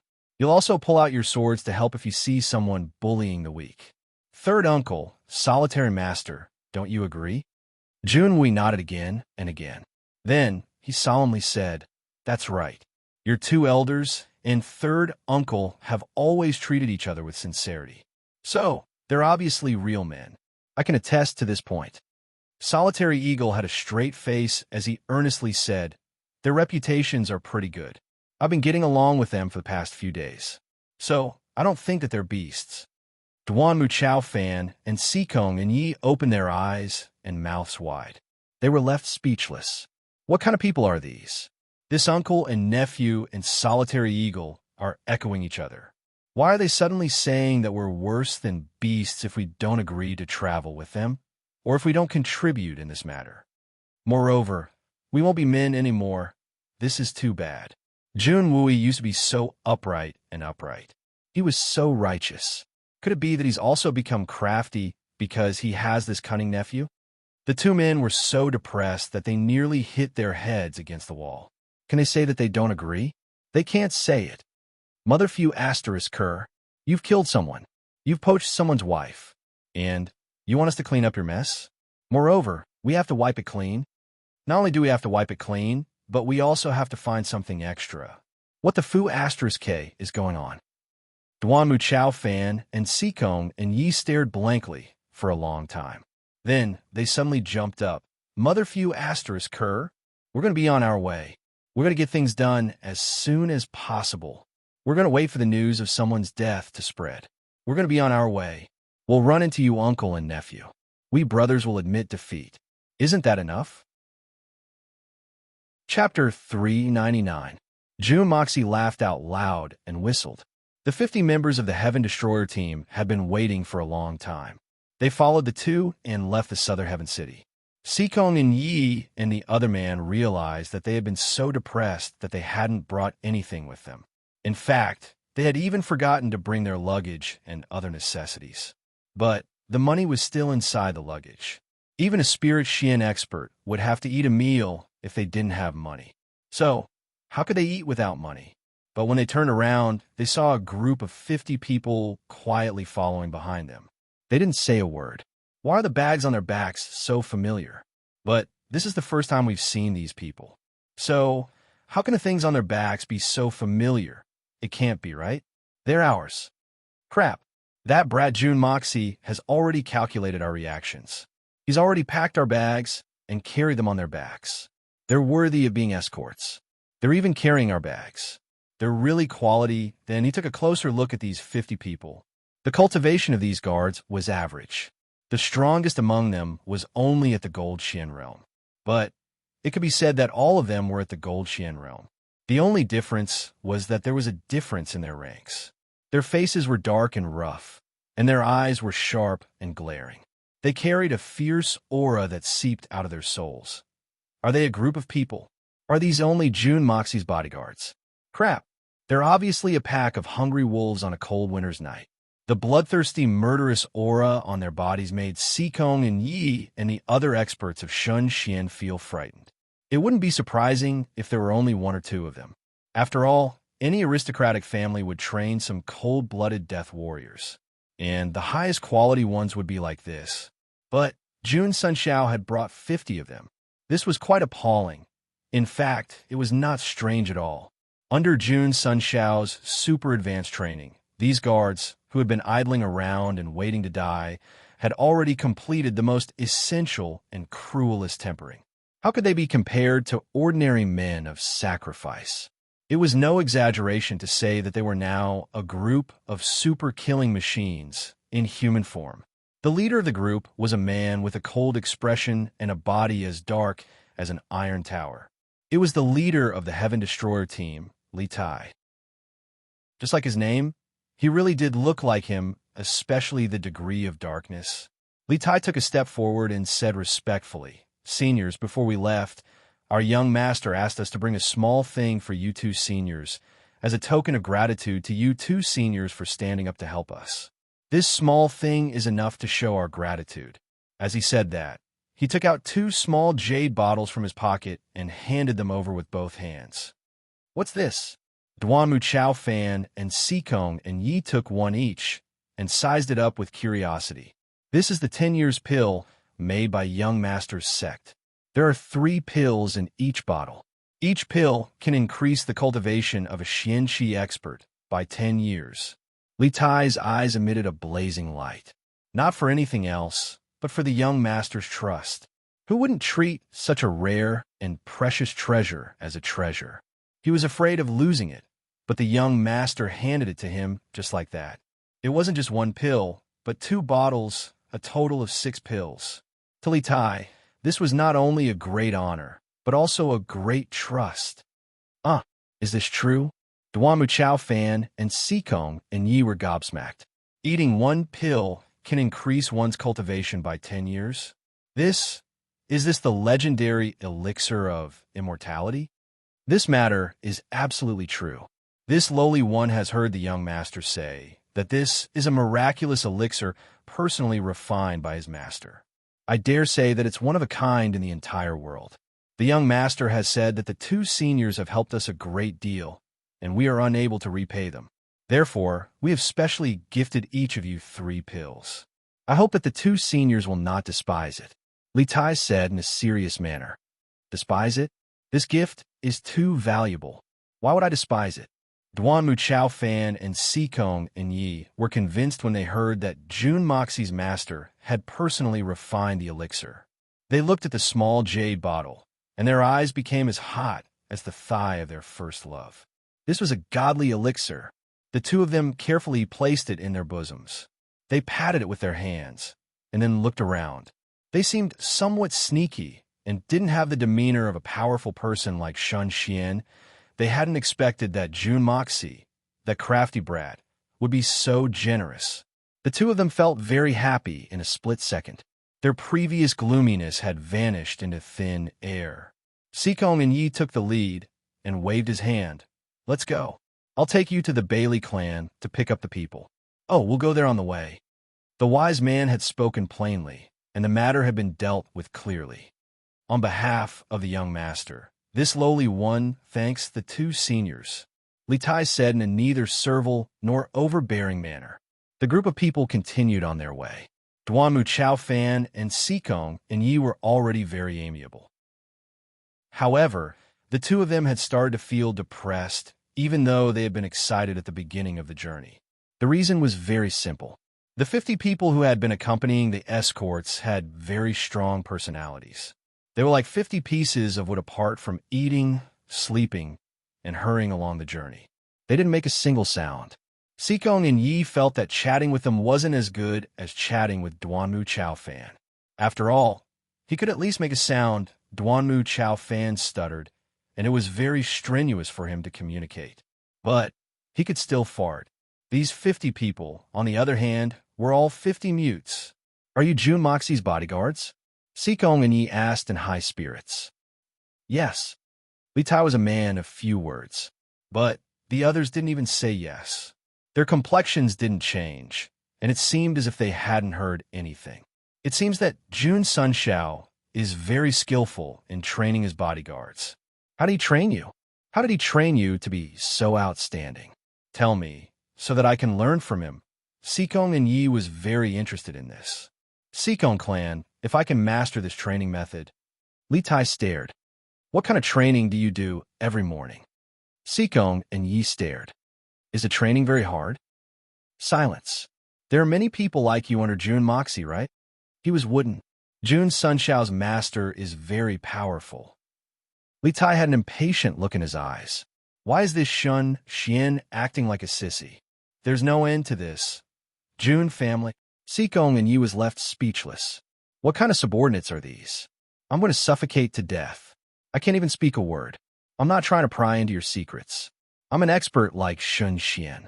I'm asking you Gold Xian kids questions because I think highly of you. I'm condescending. But you're treating me like this. The real condescension is yet to come. Sikong and Yi had finally encountered a group of bandits with great difficulty. So, he was extremely depressed. So, he decided to vent his anger on them. Then, he would reveal a bit of Shun Xian's imposing manner.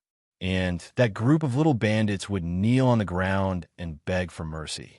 Then, he would let these Gold Xian kids know the tyrannical strength of Shun Xian. However, he hadn't expected that dozens of bandits would turn into minced meat in a split second. The entire battle had been resolved in the blink of an eye. Then, the road had been swept clean, the corpses had been buried, and they had retreated. The entire process hadn't taken more than half a cup of tea's time to finish. Sikong and Yi was flabbergasted. However, he wasn't surprised by the fighting strength of these bodyguards. After all, the strength of a group of Gold Xian kids couldn't enter the eyes of a powerhouse like Shun Xian even if they were extraordinary. It was because he had discovered that one of the guys had been eating a meat bun while walking. Then, he had rushed forward with a meat bun in his mouth during the battle. Then, he had hacked 3 bandits to death with a cha-cha-cha sound. Blood had splashed all over his body. Even a meat bun in his mouth had been dyed red. In fact, it was still dripping with blood. Then, this guy had come back in a leisurely manner. Then, he had sheathed his saber at his waist. Then he had opened his big mouth and had chewed the meat bun twice. Then he had swallowed it. Then he had taken out another one from his bosom and had eaten it with relish. Blurg, even a powerhouse like Shun Xian couldn't help but vomit. These guys are too abnormal. I swear that I'll never eat at the same table with them again. Are you relieved now? Jun Moxie asked Bailey Luo Yun as he watched Sikong and Yi and his bodyguards flee. Thank you very much, young Master Jun. Bailey Luo Yun's eyes were full of gratitude.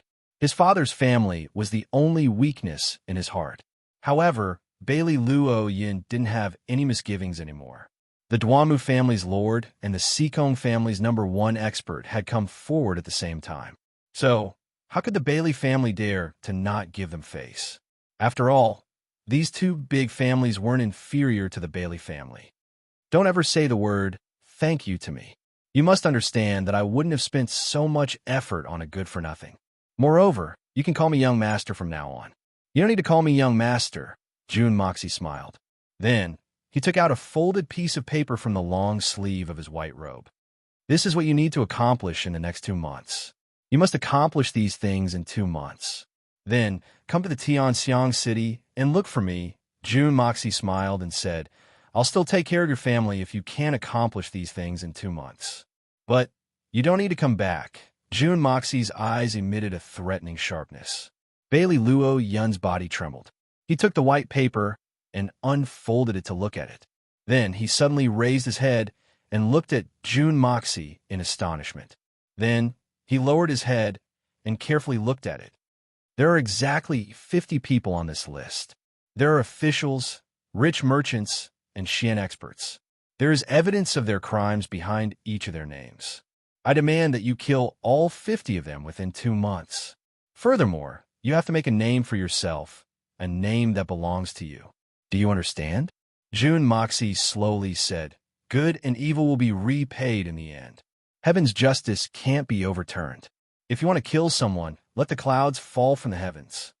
Bailey Luo Yun's body trembled.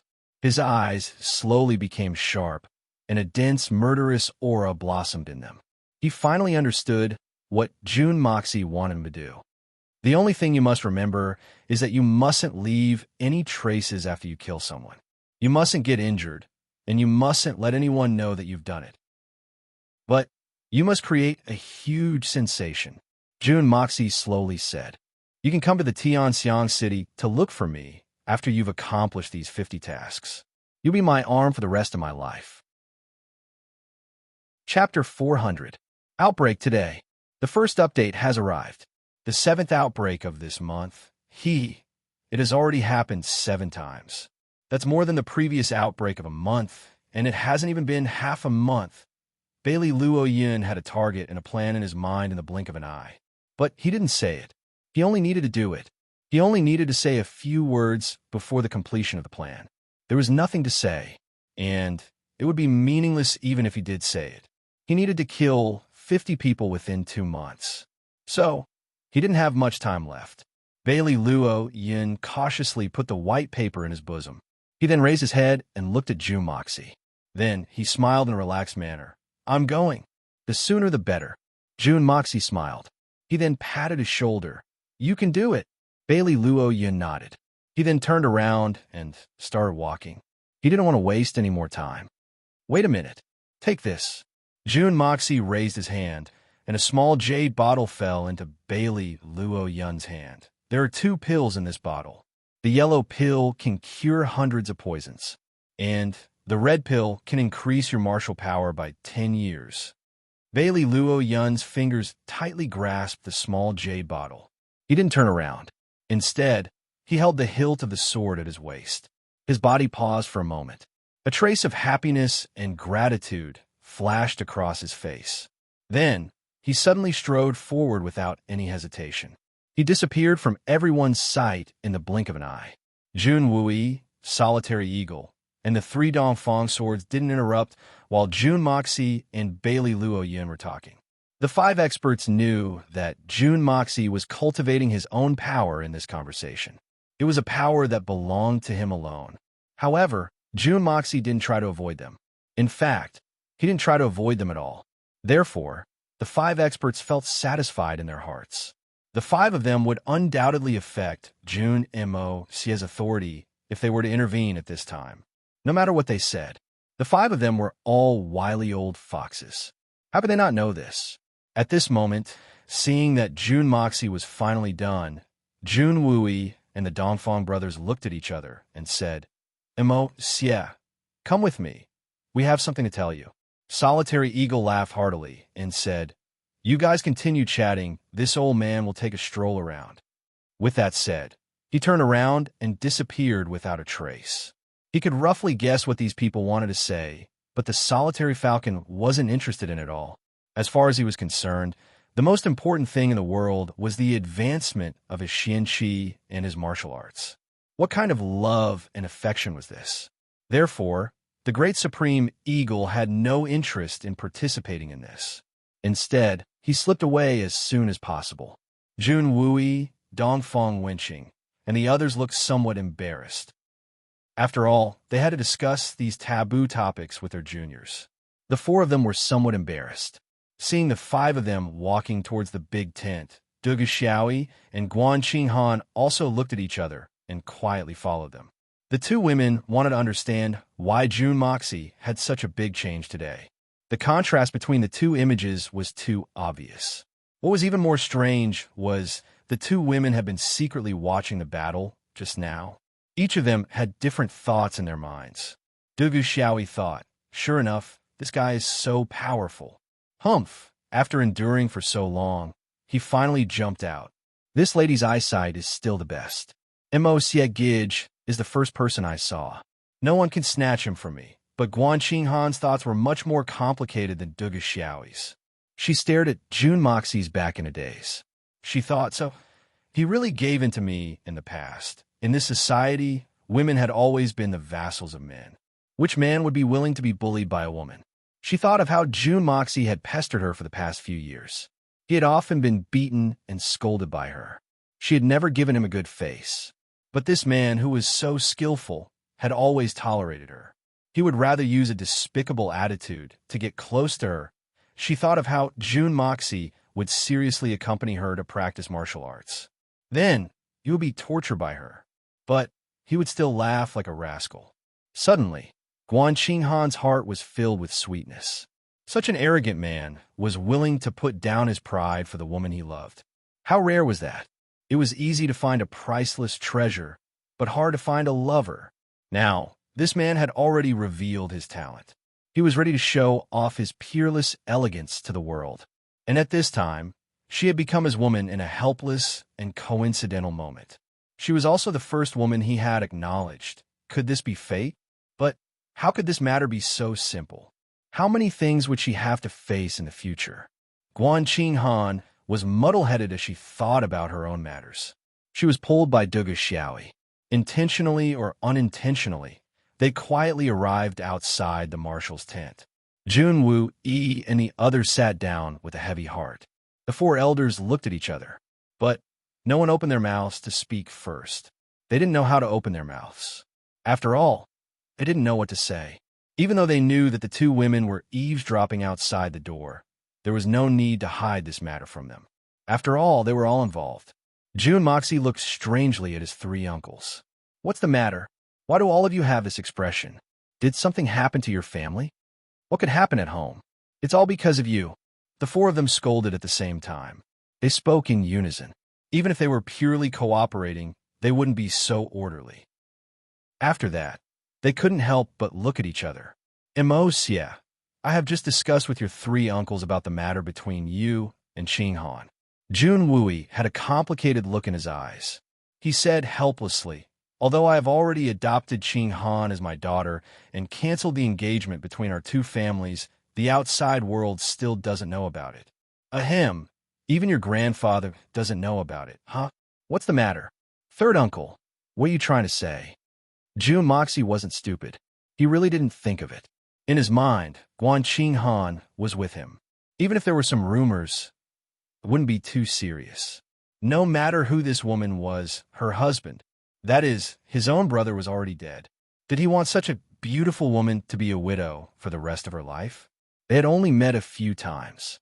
They hadn't even gone through the wedding ceremony. Yet, he wanted her to be a virgin. What kind of logic was this? Who didn't want to pursue their own lifelong happiness? Since the Jun family intended to give Guan Qinghan freedom, and had already given her freedom, then Guan Qinghan would naturally have to marry someone else. Since she was going to marry sooner or later, she could marry someone else. Why couldn't she marry me? Therefore, even though June Moxie had thought of this matter, he didn't think that it was a big deal. This was the thinking of his previous life. However, he had neglected the fact that men and women should be on guard against each other at this time. The corruption of etiquette and morality was very serious. That was completely different from the situation on Earth before he had transmigrated. The garb between men and women in this feudal era was even comparable to the Song dynasty when Confucianism was at its peak. I really don't know what you're thinking, boy. You may be ignorant and incompetent, but you should have thought that your grandfather would be furious if he found out about this matter. Jun Wu Yi looked at his nephew and said, the head of the Guan family will inevitably be ashamed if he finds out about this. So, I've discussed it with your uncles. You won't follow us back to Tianxiang after the army has broken camp.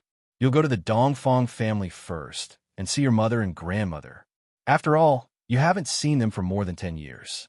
So, they're your flesh and blood. I'll handle this matter as soon as possible. Wait until your grandfather's anger has subsided and everything has calmed down. Then you'll come back. Otherwise, your grandfather is still angry at the moment. Jun Moxie frowned. He didn't quite understand. Third uncle, are you saying that you want me to go out and lie low for a while? You're not a fool, boy. That's exactly what I meant. Jun Wui sighed. This matter still requires a lot of maneuvering to eliminate many negative influences. What negative influences? Why is grandfather angry? Third uncle, what are you talking about? Jun Moxie suddenly exploded. What influence? Don't tell me that this matter is a disgrace to the family. Guan Qing Han, who was outside the tent, suddenly covered her mouth with her slender, jade-like hands. 2 lines of tears flowed out of her eyes. This matter is a disgrace to the family. What is it? Dongfang Wenqing and the other 2, as well as Jun Wui, were muttering in their hearts. What's wrong with this boy? He's usually a smart person. How can he be so muddle-headed? The 4 of them knew that Jun Moxie and Guan Qing Han couldn't be blamed for this matter. But this was the result, and this was the truth. And this truth was a mistake. At the very least, before the world recognized Guan Qing Han's new identity, it would be an absolute mistake. Third uncle, this is for the good of the 2 of you. Jun Wui frowned. I'm not willing to let you go out to hide. But you have to know, in this world, you can't do whatever you want. We need to work hard for all of this. I believe that it won't take long for this matter to fade away. When everything is settled, everything can be discussed. Don't you want to see your mother and grandmother? No, these are 2 different things. I will definitely visit my mother and grandmother, but not now. Jun Moxie resolutely refused. I will never hide in the Dongfang family and wait for the result passively. That's not me, Jun Moxie.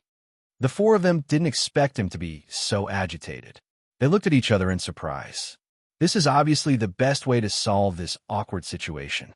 What's wrong with this boy? Jun Moxie suddenly stood up. I don't know what kind of D*Ned custom this world has, and I don't care what other people think of this matter. But there's no room for discussion. I won't make any concessions, and I won't compromise. I won't run away. Is it right for a woman to be a widow? Don't forget, this woman hasn't even seen her husband a few times. She hasn't even bowed to heaven and earth to get married, let alone having fun. What's the point of this so-called marriage? Can't a woman pursue her own happiness? Since our Jun family has decided to give her happiness, then why can't she marry me? Am I not a man? Can't I give her happiness? Not to mention, she's already my woman. Why do we care about what other people say? What other people think? Does it have anything to do with us? Those rotten scholars are just a fart. If they annoy me, I'll fucking unify the world, and then burn the books and bury the scholars. I'll destroy their roots. We'll all be finished together. Jun Moxie was a little angry, and his eyes were filled with a crazy, killing intent. Those who want monthly votes must be explosive. This month, I've been explosive until now. I suddenly feel tired and tired. I need brothers and sisters to give me motivation. I need to pull myself together. After writing this chapter, I lay on the chair and looked at the starry sky outside the window. I was in a daze for a long time. A man's responsibility must never be evaded. To fight the world for one person. If it was me, can I do it? I'd rather betray the heavens than betray you. But now you're a woman. Isn't that a big joke? Chapter 401. Xia, don't get agitated. I've never said that you can't be together. I'm just saying that this matter should be postponed for a period of time. Yes, Qing Han and you are now husband and wife. This is a fact. I don't need you to remind me. Everyone here also wants to facilitate this good thing. No one wants to separate you. You need to understand this. Jun Wui pounded the table. But this matter also needs time. You need to give us some time to mediate, right? Wait until Qing Han's identity is clarified and announced to the world. I'll immediately conduct a wedding for you, so that she can be your wife fair and square. Fair and square? Can't you even wait for a little bit of time? Do you want to be condemned by thousands of people and be reviled by tens of thousands of people? Will you only be satisfied when your family's reputation is ruined and you let the world laugh at you? So what? June Moxie didn't show any weakness and also glared at him. Third uncle, do you know that if I just leave and hide like a tortoise, then who will bear all these mistakes, all these pressures? Who will bear them? June Moxie suddenly turned around, and his fingertips streaked across the tent like a bolt of lightning, and the curtain at the entrance swooshed as if it had been cut by a sharp knife and fluttered down, revealing Guan Qing Han's tearful face and Dugu Xiaoyi's panic-stricken and helpless expression. The tent was silent, and no one spoke a word. Who will bear it? Is there even a need to say it? I've left, I've relaxed, I've also escaped all the punishments, and all the infamy afterwards has nothing to do with me. But this doesn't mean that all these things are gone. There still needs to be someone to bear it, and that person is her, Guan Qing Han. June Moxie strode over and grabbed Guan Qing Han's arm and pulled her in. My escape will cause this weak woman to bear the infamy for me. Let the woman who had sacrificed everything for the June family bear it. June Moxie's face turned red. He tried his best to suppress his anger, but to no avail. It's my woman who will bear all of this for me. June Moxie stared at June Wooey, his eyes glowing. Third uncle, you've been through it. How could you not know the power of those rumors? Condemned by 1,000 people, he died without a cause. Not to mention such a crime. Do you think that a weak woman like her can bear it? Aren't you trying to force her to death? Guan Qing Han's delicate body trembled like a fallen leaf in the wind. Her originally cold face was filled with helplessness. Even though she was strong, even though she had more endurance than the average secular woman, in the face of the moral condemnation of the entire world, she was still an incomparably weak woman. She is my adopted daughter and also the wife of my niece. I will definitely protect her. I will hide Qing Han at home and won't let her hear any gossip. By the time she can show herself, everything will have already calmed down. June Wooey was a little emotional. Don't tell me that I don't even know about this. Will it really be calmed down? June Moxie snorted and said, let's not talk about those people with ulterior motives. There are so many people in the world who are bored. They are filthy and vicious in the dark. Secretly, they are thieves and prostitutes. However, they can stand on the moral high ground and criticize others. Haven't I seen a lot of them? This storm, I dare say, if it weren't for my existence, perhaps it would never have subsided, unless Guan Qing Han takes the blame and commits suicide. This matter can only be washed clean with blood. So, I'll protect my woman myself. June Moxie's voice was already filled with an unparalleled sharpness and was brimming with a bloody, killing intent. He straightened his body and looked at the four people proudly. I will never run away from my responsibility. I will never run away. I don't care who she was in the past. I only know one thing. She's my woman now, and she has become my woman to save me. June Moxie's eyes were shining with blood-red, murderous intent. I don't care what happened in the past. I don't know what my feelings were like in the past. But right now, I only know one thing. Guan Qing Han is my, June Moxie's woman. No one can hurt my woman. June Moxie's voice was resounding and resounding. If I, a man, am to hide like a turtle in its shell, and let a woman carry this mountain of infamy, and face the torrential criticism of the world on my behalf. June Moxie sneered and said, if I really hide and avoid my responsibility, can I still be considered a man? Can I still be considered a person? Don't forget the June family's teachings. If you have a bird, you must be a man. You must be indomitable. Go to hell. Even if the world is cursing and criticizing me, so what? June Moxie laughed arrogantly. My woman's world. I alone can hold it up for her. Even if I have to kill everyone in the world, I will still be stubborn. I won't retreat, even if I have to die 10,000 times. Guan Qing Han suddenly burst into tears. She cried loudly. Since last night, she had been worried about this matter. Guan Qing Han really didn't know how she would face all of this if June Moxie really went into hiding. Perhaps she could only die. But right now, Junimo Sie's every word was so resolute, so decisive, and so murderous. This man didn't say any sweet words or pledge of undying love. But at this moment, this man was ready to go against the world for her, to go against the moral values of the world. For her, he would fight the world. Since ancient times, until now, how many people in the world could go this far for their own women? All of a sudden, all of the apprehensions in Guan Qinghan's heart vanished into thin air. Dugu Xiaoyi looked at Jun Moxie's straight back and his words as if he was declaring war. Her eyes were full of admiration. She looked at Guan Qinghan with envy. If there comes a day, will he do the same for me? Ha, good. Suddenly, Jun Wuyi's stern voice changed. His face was full of praise. He clapped his hands and said, "Not bad. Jun Wuyi's nephew is truly worthy. This is an indomitable spirit, and a man's sense of responsibility is worthy of praise. This is a real man."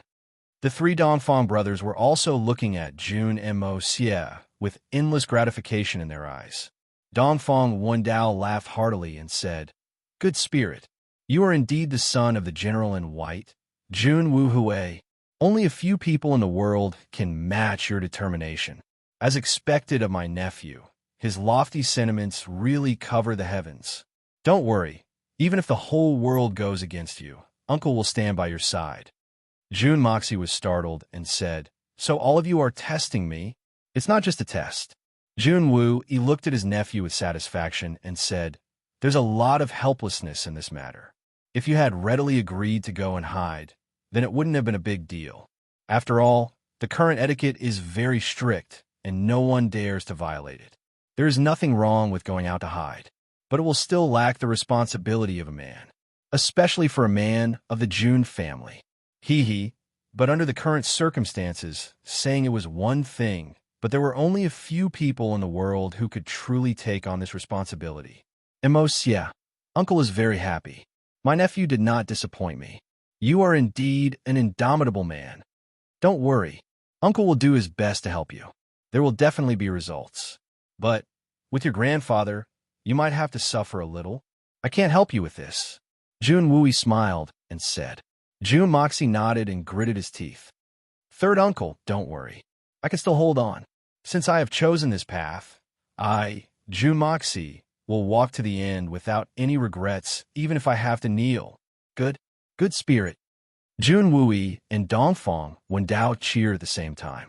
Guan Qinghan looked at Jun Mo Xie's resolute face from the side, and suddenly felt a surge of tenderness in her heart. An inexplicable sense of security filled her heart, and she silently lowered her head. Her cheeks started to flush red. Dugu Xiaoyi pouted at the side. Her eyes were filled with unwillingness. Jun Wui was excited. He bent over the table and wrote quickly. After a long while, he threw away the pen in his hand and shouted, "Guards!" A guard hurried in. "Quickly send this letter to the capital. Hand it over to the old master. It's top secret. It's urgent." Jun Wui ordered Langling. "Yes, pass down my order. Every soldier in my army is to be silenced. If anyone dares to divulge any information about the Southern Heaven City, be it small or trivial, military or civilian affairs, they will be punished according to military law. Execute their entire families. Exterminate their 9 generations." Jun Wui's voice was full of murderous intent. For the sake of his nephew's lifelong happiness and the future of the Jun family, this blood general was using his authority for the first time in his life to issue an order other than war. Moreover, his murderous intent was soaring to the heavens. From his voice, it could be heard that if anyone dared to disobey, Jun Wui wouldn't mind killing them.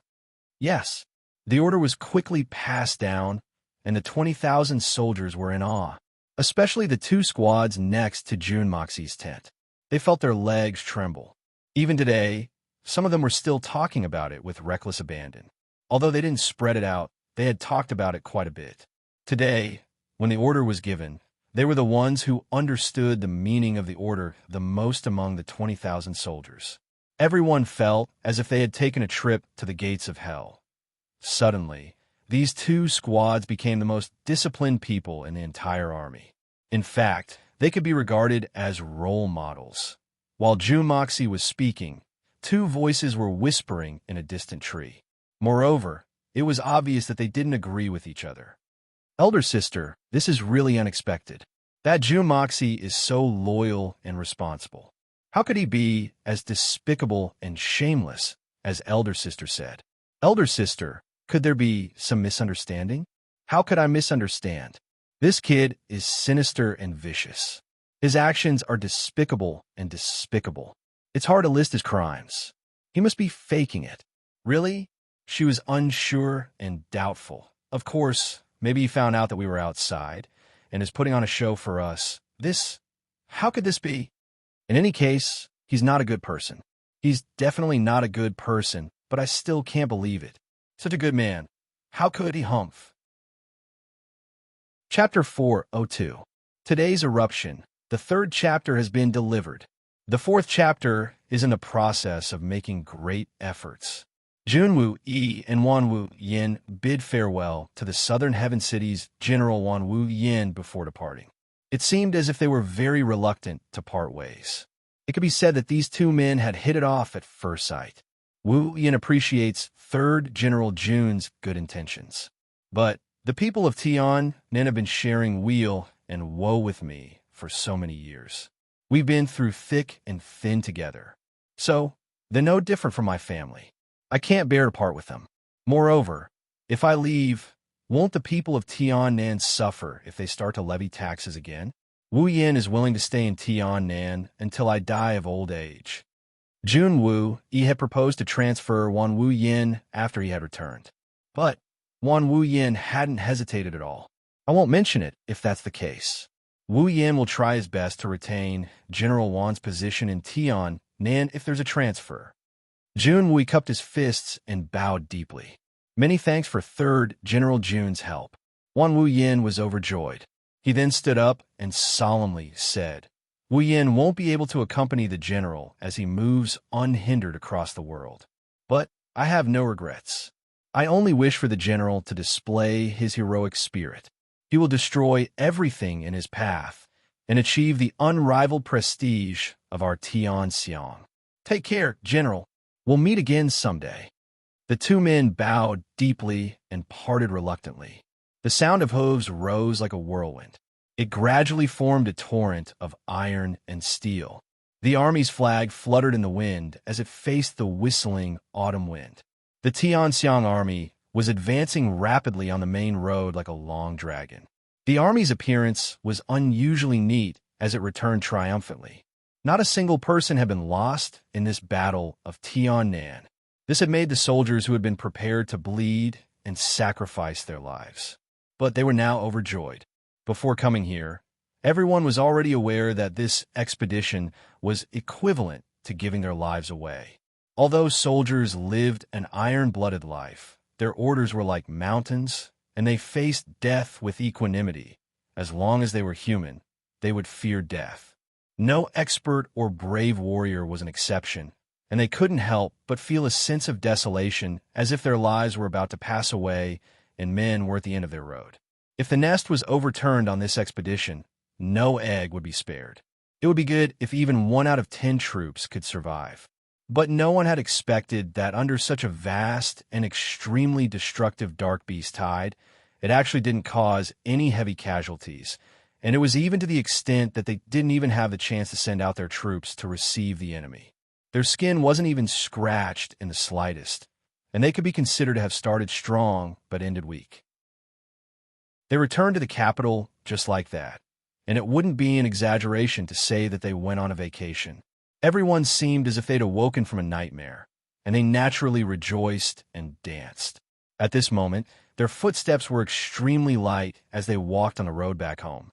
As for those who had been singled out by their families and the emperor, they felt as if they had just escaped from death.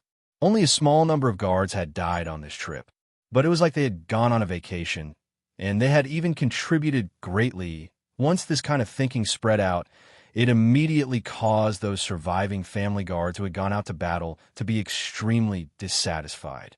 They didn't even show the slightest bit of gratitude, and that young Master June even gave each of us 100 taels of silver. As for our brothers who had died, the June family had even made a promise, and it would all depend on what they would do after returning to the capital. You have to know that we had done this completely for you. Otherwise, who would come to this damned place to die? Who didn't want to hug their wife and sleep comfortably at home? The young master that they had served so loyally was actually not as good as someone they had never met before. There was indeed a gap between people. But these negative emotions were naturally not seen by those young masters who were in an extremely excited state. Even if they saw it, they wouldn't care. After all of these people had grown up in an extremely self-centered environment, and they knew that this expedition would be a trip of 9 out of 10. Everyone's heart was filled with grievance and resentment. Why are other brothers enjoying life at home, and we have to come out to die? Which one of us isn't born from a father and raised by a mother? Could it be that we are worthless and you are precious? Not to mention, just a few days ago, there was news from various places in the capital that all the families were fighting for the position of the family head. There were also rumors that these people who had gone out to battle had already been abandoned, and some of them weren't even nominated. The words of 1 or 2 people might be false. But what about the words of hundreds of people? Right now, almost everyone in the capital was saying the same thing. So what? This couldn't help but make many of the young masters who had participated in the battle extremely angry. Why? Why? You bunch of trash can stay at home comfortably and wait to take over the position of family head. We came out to fight with our lives on the line, and we took such a huge risk, and yet our nomination was canceled? You are trash, but we are the heroes. The glory in front of us was all exchanged with our lives. Although we didn't go to the battlefield, it was because we didn't have the opportunity and not because we didn't work hard. Well, since we've already arrived at the battlefield, we also used our lives to participate in this battle. We're here. This is 100% battle achievement.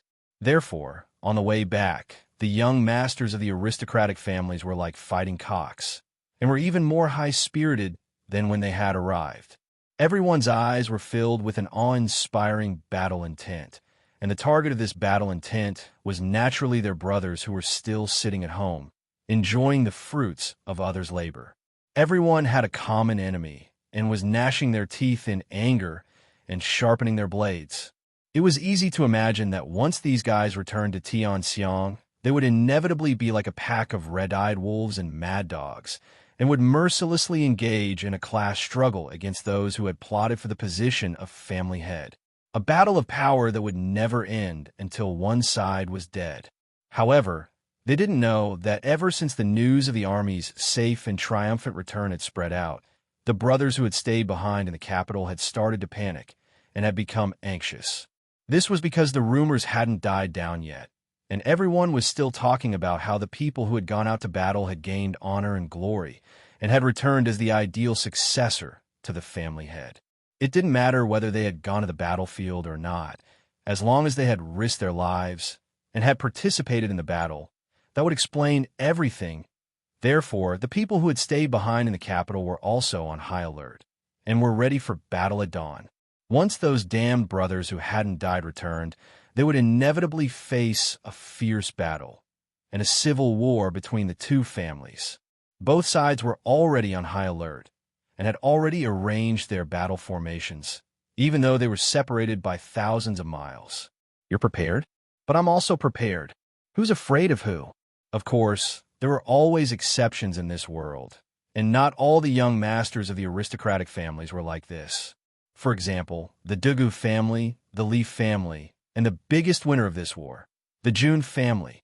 However, everyone in the Jun family, including the third master Jun Wui, was in a heavy mood, even more so than the young masters of the aristocratic families. The matter between Jun Moxie and Guan Qinghan had come at a very bad time. Jun Moxie was bound to face a tidal wave of rumors and slanders when he returned. Jun Wui estimated that this attack would be like a surging tide and wouldn't be able to contain it. Jun Moxie had the reputation of being a debauchee in the Tianxiang city. Moreover, this guy had greatly offended those great scholars during the Scholarly Scholars Autumn Festival. One must know that those great scholars had enormous influence in the imperial court, and many of the imperial censors and imperial censors had come from their schools. Dachau was currently holding a military post, and it was a big taboo for him to commit lewd acts day and night in the barracks, and there was a risk that he might be turned around at any time.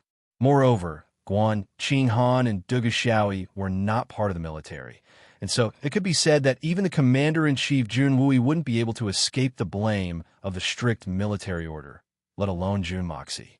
Not to mention that in this era, the relationship between men and women was extremely strict, and Jun Moxie's behavior was tantamount to bullying his sister-in-law, and the heavens couldn't tolerate it. With such a strong reason, how could they let Jun Moxie off easily? Moreover, the Jun family was an outstanding military power and had always been at odds with the civil and military officials.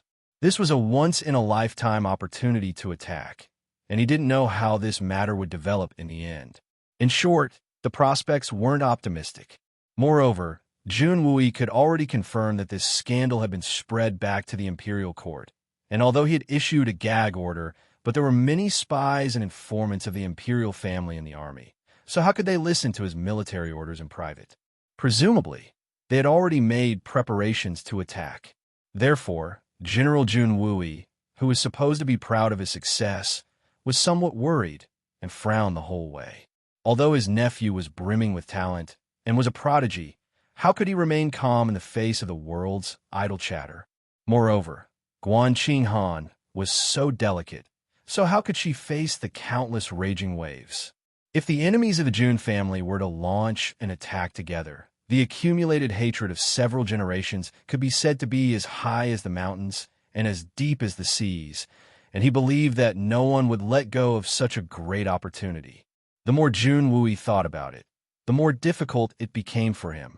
On the contrary, Jun Moxie was leisurely the whole way, and was even calmer than when he had left, as if he didn't care about the upcoming attack and the overwhelming public opinion he would have to face, and was actually more relaxed than anyone else, to the extent that he even chased out the remaining members of the Heavenly Destroyer and Spirit Devourer team before he set off. Jun Moxie's objective was very simple. You guys don't walk the same road from Tiannan to Tianxiang and change to another road. If you encounter any bandits, act on your own and don't leave a single one alive and exterminate them all. The more you kill, the better, but don't kill the innocent. Before I return to Tianxiang, you guys must clean up the road and go back. The young Master Jun didn't even leave a single follower behind. Instead, he just hung around in the group. During the day, he would smile mischievously and try to get close to Guan Qinghan. Then, he would bicker with Dugashaoi. Sometimes, he would go to the middle of the group and brag to the veterans. He would tell a few dirty jokes, but he would disappear at night. So, no one knew what he was up to. There were no more major incidents along the way. And if there was anything strange, it would be that the weapons of the private armies and guards of the various families had been stolen every night. And what was even more bizarre was that there was no trace of the theft at all. It was as if the air had evaporated and disappeared without a trace. But these weapons were not under the control of the army. And even if they were stolen, it wouldn't be considered a major incident and would only be recorded every day. If it was really the army's military equipment that was stolen, it would be a major incident. But even if there were people who went to record every day, and no matter how strict the guards were and how diligent they were, the weapons would still be stolen every night. They used all the defensive methods, but to no avail. Not even the shadow of a ghost could be seen. After a long time, everyone finally gave up, thinking Mother of Astra's cur, if you want to steal, then steal. We can't catch the thief anyway. As long as he doesn't steal my head, it's fine. If he wants to steal, then so be it. It's not like it's some divine weapon. If it's lost, then so be it. Chapter 403. You really can't blame the guards for not putting in enough effort. A saber that was tightly guarded by as many as 50 people suddenly disappeared in front of everyone's eyes. How can you guard against such an extremely mysterious thing? Moreover, this kind of thing wasn't the first or second time. The other weapons that were lost were all like this. They were all inexplicably lost. It's really impossible to guard against it. Forget it. Isn't it just a saber and a sword? All the people who lost their weapons were comforting themselves and cursing at the same time. Damn it, if you have such stealing skills, it's more than enough to steal the Emperor's treasury. You have nothing better to do, so why did you come and steal a few broken sabers? It's really hard to understand. F***CK. In the past few days, Dugu Xiaoyi almost used all her skills to launch a powerful offensive against Jun Moxie. This valiant little girl finally became anxious when she saw that Guanqing Han was about to succeed. For the sake of her future lifelong happiness, the little girl didn't care what others thought of her. This made the brothers of the Dugu family who followed her to the expedition so anxious that their mouths were bubbling. But it was to no avail. On the contrary, Guanqing Han had completely returned to her usual cold and aloof self since the day of the meeting in the big tent. She didn't even spare a glance at Jun Moxie. She was afraid that she would avoid him, but Jun Moxie wasn't discouraged at all. He was defeated again and again, but he still fought again and again, never getting tired of it. The thickness of this Master Deshao skin had really reached the extent of turning the city wall. During this period of time, it had really opened the eyes of many officers and soldiers. Jun Moxie didn't have to pester Guanqing Han. Every morning, he would come and take a stroll, greet the officers and soldiers nearby, and then knock on the door. Then, he would come back and chat with the soldiers, waiting for the two girls to come out to wash up. Then, he would go up to ask them and say a few words with a cheeky smile. It didn't matter if he paid attention to him or not. He would never pester them. Well, the morning is over. But when he was done, Dugu Xiaoyi started getting into trouble. Sometimes, she did not even wait for Jun Moxie to finish grooming and would immediately pester him. It was exactly the same as what Jun Moxie did to Guanqing Han. Jun Moxie's reaction was almost the same as Guanqing Han's. He was neither too close nor too far away. Therefore, Dugu Xiaoyi became more and more courageous as she fought. She fought again and again, and the more she suffered, the more ferocious she became. Hence, the cycle of the three of them continued. At noon, the cycle would repeat itself. At night, the cycle would continue, and the cycle would repeat itself again and again. In the end, the soldiers lost interest in watching the show. Damn it, can't the three of you do something more substantial? Aren't you tired of arguing like this all the time? Damn it, even if you're not tired of it, we're tired of watching you. However, there was something else that made everyone feel strange. Most people would wake up in the morning in high spirits, or at least not listless. However, young Master Jun had a very tired appearance after waking up these past few days. In fact, it seemed as if he hadn't done anything good the entire night. In fact, his face had become somewhat thin after a few days.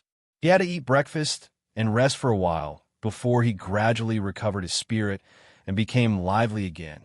Everyone was very strange. It seems that Jun Sunshao doesn't get tired at night. He lives alone. So, how can he be so tired? I don't see him working during the day either. What's going on? Miss Qing Han and Miss Dugu have gone to bed early these days. It can't be them. So who else could it be? Uncle Dongfang Wenqing had endured for a long time because of this abnormal phenomenon. Finally, he quietly called his nephew to the side and stealthily told him, "Mo, Xia, young people should know how to restrain themselves. I know that it's the first time you've enjoyed that wonderful feeling, but it's very uncomfortable to have nowhere to vent it. I used to be young, so of course I understand. But you have to restrain yourself for the whole night. You have to do it once every other night. You won't die if you do it once every other night. But don't do it several times a night. It's very satisfying, but it's very harmful to the body, especially for us martial artists. Moreover, it's not a good thing for our future generations. So, you must restrain yourself."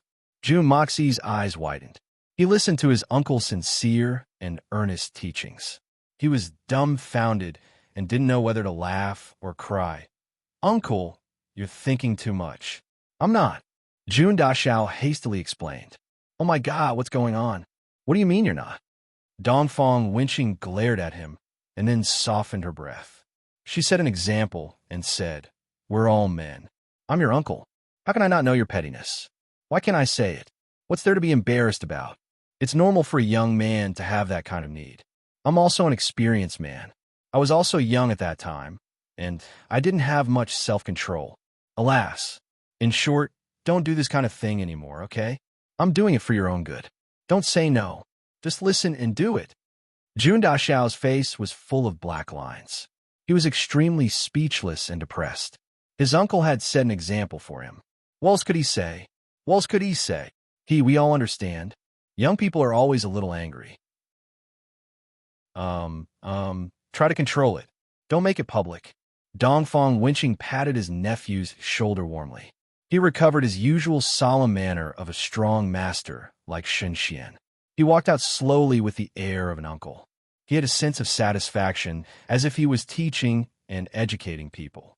Fortunately, he had discovered it early. His nephew had not yet become addicted to it, so he had hurriedly taught him by example. If it had become a habit in the future, then it would have been really bad, just like himself in the past. Sigh. The past was unbearable to recall.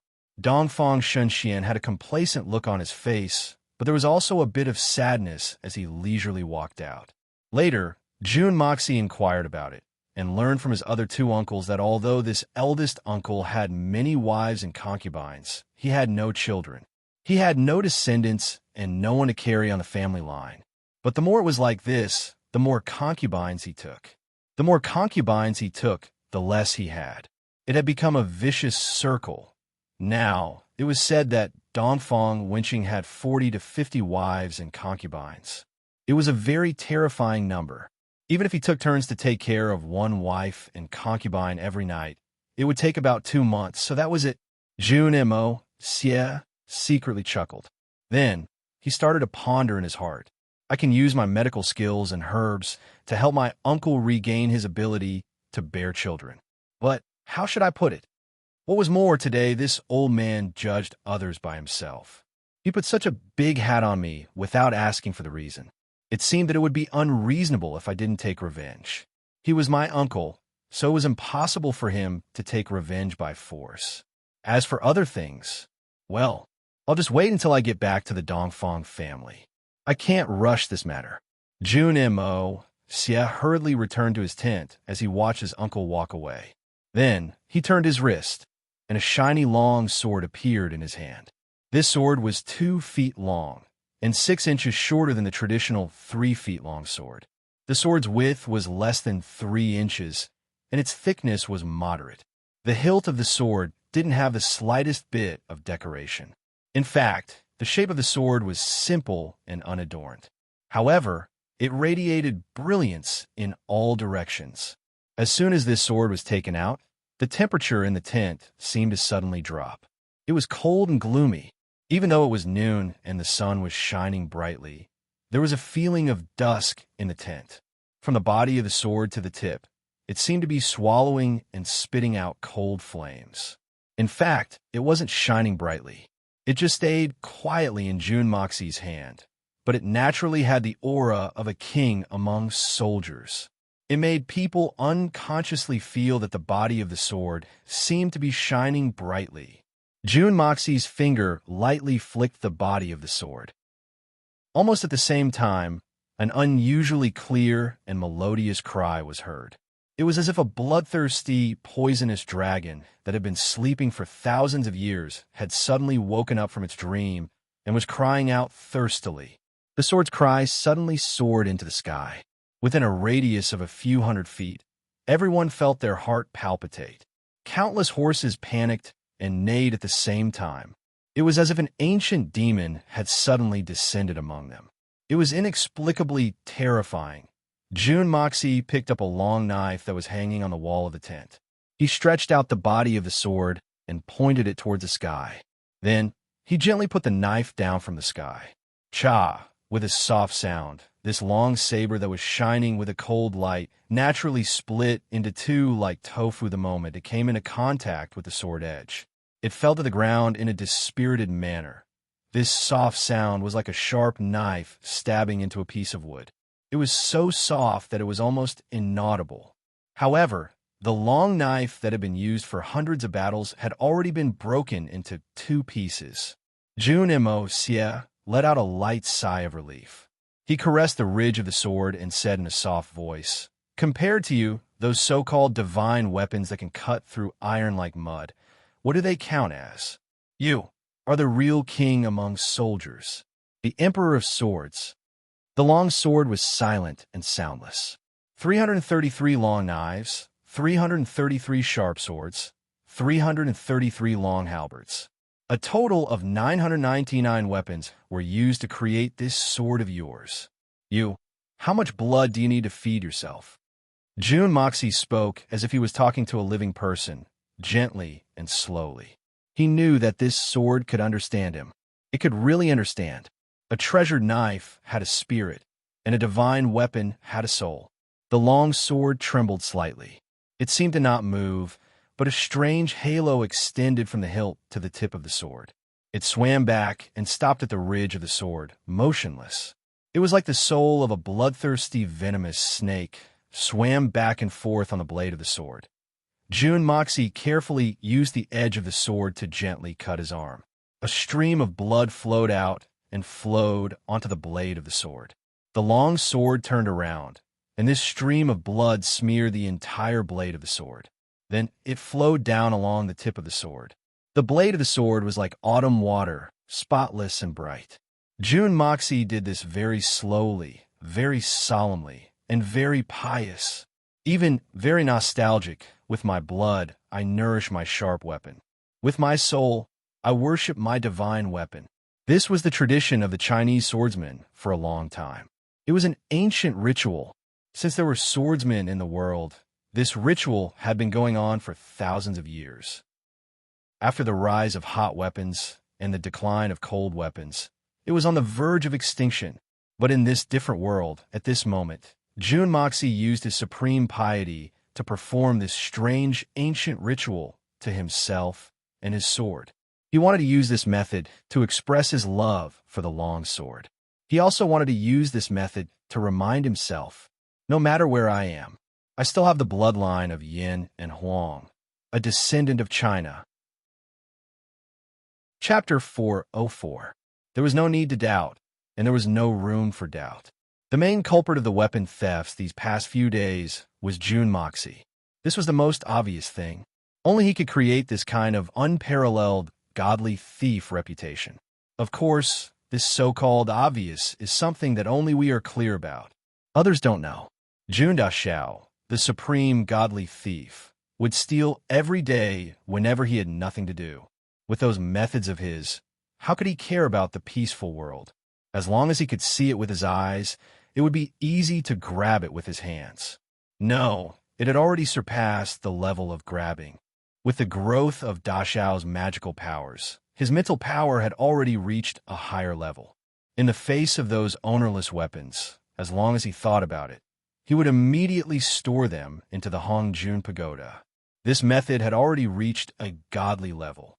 Even if the 4 great detectives used the most advanced technology to investigate the case, they wouldn't be able to kill a sheep. As for the transforming ordinary iron into rare gold in one's own tent after nightfall, it was nothing more than destroying the corpses and changing one's appearance. Nothing more.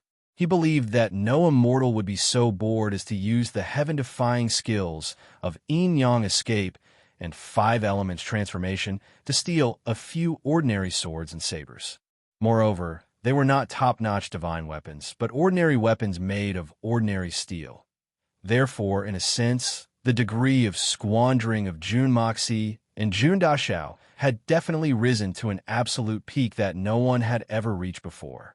Extremely flashy, extremely wasteful. After a few nights of hard work and exhaustion, Beekeeper Jun used the power of metal to collect the 999 weapons. Then, he used the power of metal to transform the ordinary iron into a strange metal. Finally, he transformed them into a sword. It could be said that this was the first sword that Jun Moxie had personally refined in this world. And it was also the last sword that he had refined using this extreme method. Because of this sword, His spiritual power had been continuously depleted over 300 times over the past few days and nights. This was an abnormally huge consumption. In the future, Da Xiao might use the method of turning ordinary iron into wondrous metal to forge swords and blades, but he would never pay such a huge price of emptying his spiritual power every time. Even the perseverance of Jun Moxie, the evil monarch, could not bear such a huge consumption. Besides, he didn't think that he would have the courage and time to do so in the future. As his strength continued to rise, the enemies he would have to face in the future would only become stronger and stronger. They would no longer be those small fries of the past. These powerful enemies would never allow him to waste so much time. Although Jun Moxie could hide every time he was exhausted, his family and subordinates might not be able to do so. Any careless mistake could very possibly result in eternal parting with the heavens. Every time, he would directly extract the most essential part of the material from the metal. Jun Mo Xie pursued the pinnacle of perfection, and this sword was such an existence.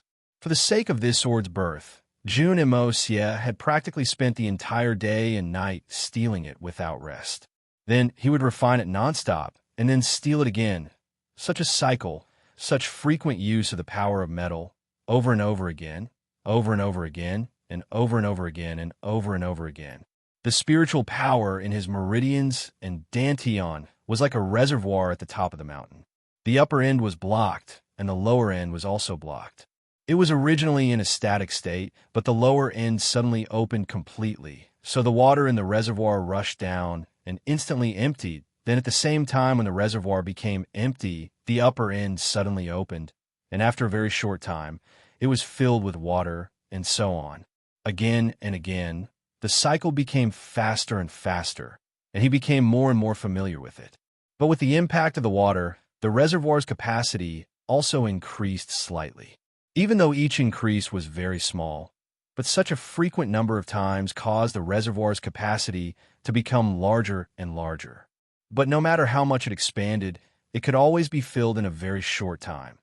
Just because he had successfully refined such a sword, Jun Moxie's spiritual power had improved by a lot, and even his own Xian cultivation had risen along with it.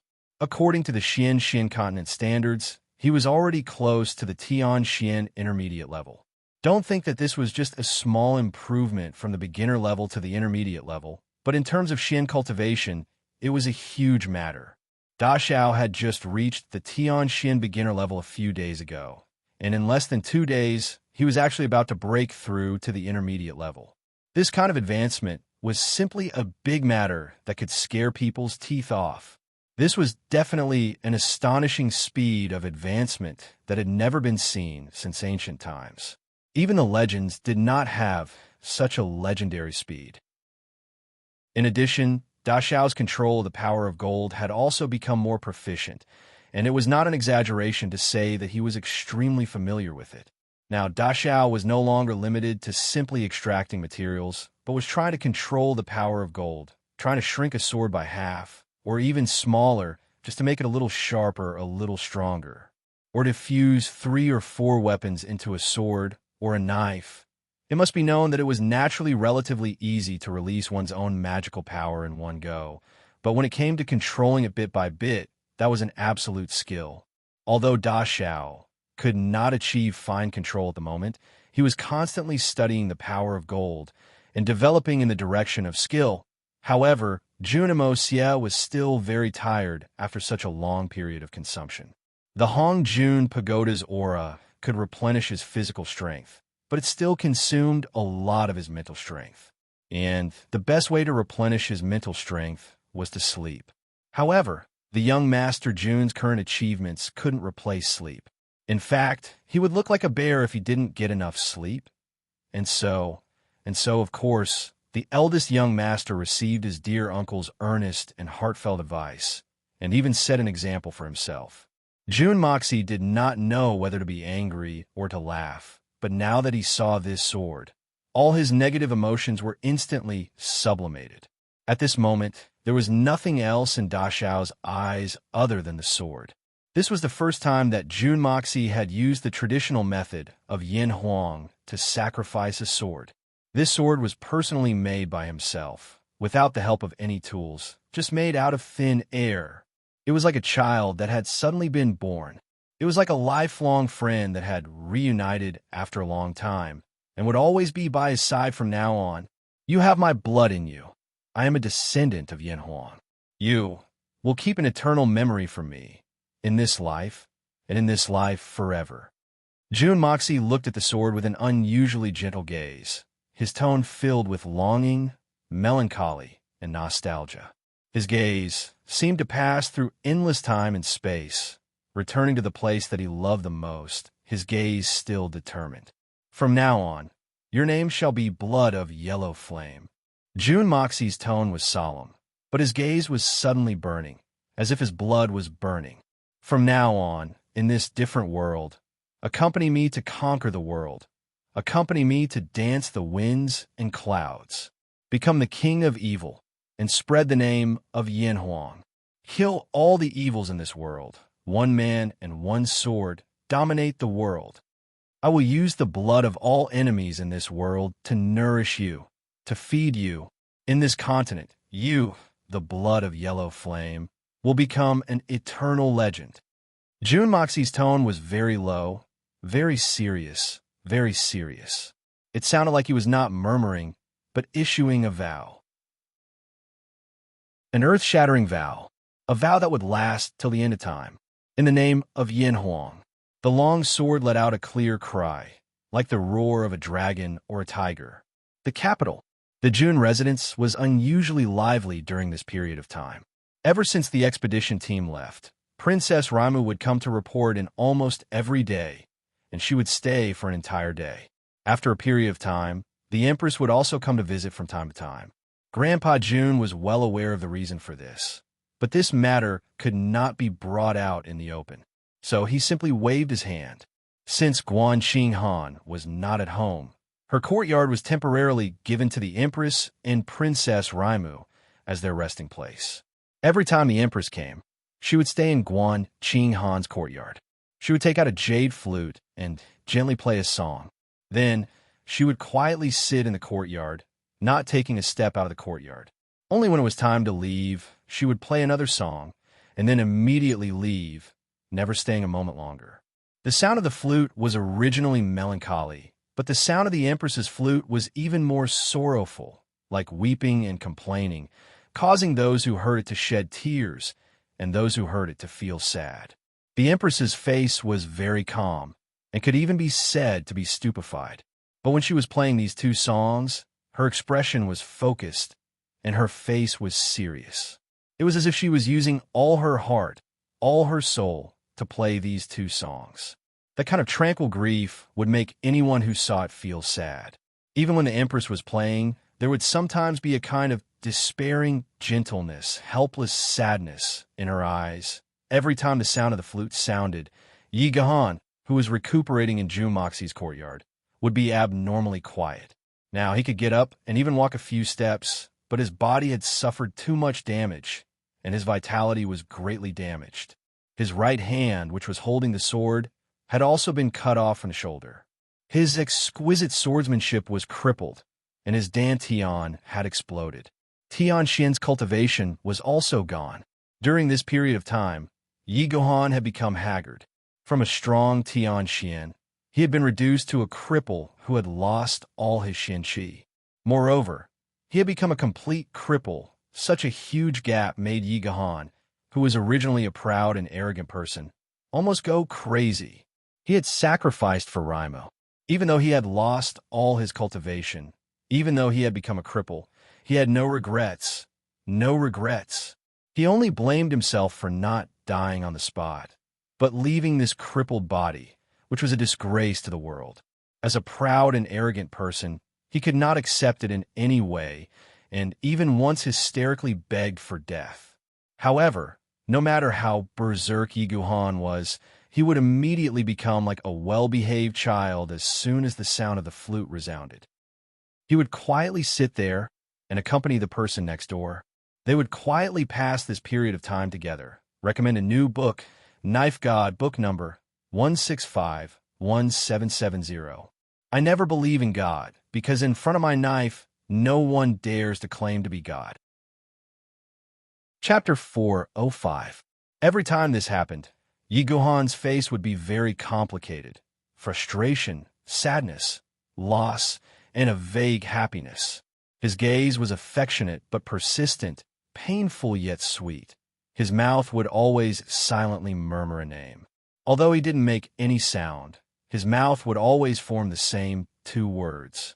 Xiao Xiao. Also, there was a poem that Yi Guhan often muttered. It was the poem that he recited when he was seriously injured and knew that he was going to die. I don't regret this life's deep love. I'm willing to wander alone. Eternal regret for lovers in a dream. I'd rather betray the heavens than you. However, Yi Guhan changed the last two lines to, if the fate in the next life is not over, I'd rather betray the heavens than you. This change was the sublimation of Yi Guhan's soul. He no longer hated, but he hoped for the next life. The next life, this could also be considered a beautiful wish. The two of them were separated by a wall, but it was as if they were separated by thousands of mountains and rivers, heaven and earth. It was as if this wall was an eternal and huge chasm that could never be crossed. If the fate in the next life is not over, I'd rather betray the heavens than you. Xiao Xiao, these two songs were your favorites when we were together. Now, I'm finally hearing them again. Yi Guhan's tears fell. Uncle Yi, I never knew that Mother could use the flute to play songs, and that she could play it so well. Princess Raimu held her cheeks, her eyes a little misty. This is also the first time I've heard Mother play the flute. You said that this is the first time you've heard your mother play songs? The speaker didn't mean it, but the listener was interested. Yi Guhan's whole body trembled. He suddenly raised his head, his eyes suddenly emitting light. The light in his eyes was actually a strange satisfaction. That's right. Ever since I was born, I've never seen my mother play with any musical instruments. She also rarely listens to music. I thought my mother didn't like music. Today is really unexpected, Princess Ling Ming said innocently. Yi Guhan smiled from the bottom of his heart. At this moment, he was already satisfied and didn't ask for anything else. When he came, he sang Listening to the Wind. And when he left, he sang Tears of the Horizon. Susu, thank you. It turns out that I still have the most beautiful thing in this world, and that is your affection. Thank you. It turns out that I've already obtained the reward that I've been longing for. Everything that I've done is worth it. I'm satisfied. I'm really satisfied. Yi Guhan leaned against the flowering tree. Leaves fluttered above his head. His expression, at that moment, suddenly became strangely tranquil and strangely serene. It was also from this day onwards that Yi Guhan, whose cultivation had been completely crippled and he had been reduced to a cripple, no longer had that desolate expression on his face. No longer did he become hysterical. No longer did he go crazy. Even though the pain was unbearable, he did not let out a single moan. Because at that moment, Yi Guhan finally understood that all my efforts were worth it. I'm no longer lonely, no longer lonely, no longer lonely, no longer lonely, no longer regretful, no longer regretful. Because the world of mortals has you. The days pass by one after another. News from Tian also came one after another. From that day onwards, His Majesty the Emperor would often visit Junjian Tian and chat about old times. As a result, the Jun residence became even livelier. Naturally, the security became even stricter. Every time His Majesty the Emperor came, he would sometimes hear the faint sound of the flute. Every time that happened, His Majesty the Emperor would let out a long sigh. His eyes would blur as he quietly sat upright, sipping tea, listening to the wind. Sometimes there would even be a trace of guilt and a trace of nostalgia, the entanglement of gratitude and grudges, the impermanence of the world of mortals. Just as the great families began to stir up the inevitable infighting, Grandpa Jun stroked his beard with an indifferent expression on his face. He watched one good show after another with a smile on his face, feeling as though he was bursting with joy. Grandpa Jun was in high spirits. Even his favorite drama couldn't compare to this. Watching his old friends and old rivals getting angered to the point where their hands and feet turned ice cold, Grandpa June maintained an indifferent expression on his face. However, his heart was rejoicing in their misfortune. Damn it, you old fools kept laughing at my grandson. Now, you've all tasted the bitterness, haven't you? Grandpa June was very happy. Originally, he had decided not to go to the imperial court, but now he would wander around the imperial court every day. Almost everyone in the imperial court was frowning, but Grandpa June's hearty laughter never stopped. As for sarcasm and ridicule, he would casually come out of his mouth. As a result, when these old men saw June Jean Tian rejoicing in their misfortune, their hearts itched with hatred. However, they couldn't do anything to this old man, who asked their descendants to be so troublesome. There was even one time when Grandpa June saw the Murong family's old master, Murong Fengyun, angry to the point that his eyes and nose were crooked. I say, old Murong, why are you so angry, you old thief? What is there to be angry about? The direct descendants are all fighting for the position of family head. This is a good sign. What is it called? That's right, it's called a virtuous cycle. This shows that the Murong family is thriving. This shows that they have the heart to improve themselves. They have the spirit to strive forward. If you ask me, you old bastard, you should be happy. This old man is really envious of you. Look at me, I'm already so old, but I'm still bitterly supporting the June family. If Wu Yi or Mo Xie wanted to usurp my position, this old man would definitely raise both hands and feet in approval. Right now, I'm only thinking, why haven't they come to usurp my position? They should hurry up and usurp my position so that I can retire and rest. Look at you, look at you. What is this called? You're about to enter your coffin, but you're still so attached to the family's position. You should also give the younger generation a chance. Don't be so stubborn. These eccentric words caused Grandpa Murong to tremble with anger. His eyes stared blankly, and his hands and feet turned ice cold. Even the white beard on his chin trembled as if it was dancing. Old bastard June, it's easy for you to stand and talk.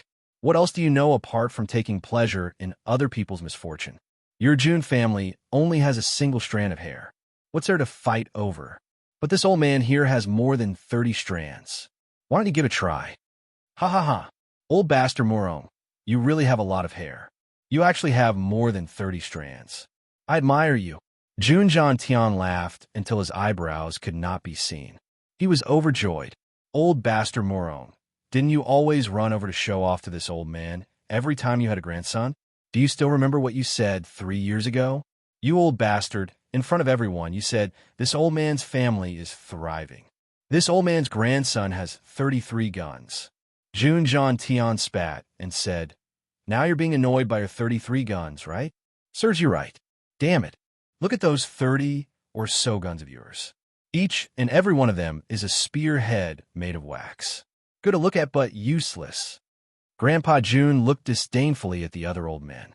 He pointed his finger at them one by one and laughed loudly. You, and you, Humph, you used to brag in front of this old man about your children's reproductive ability.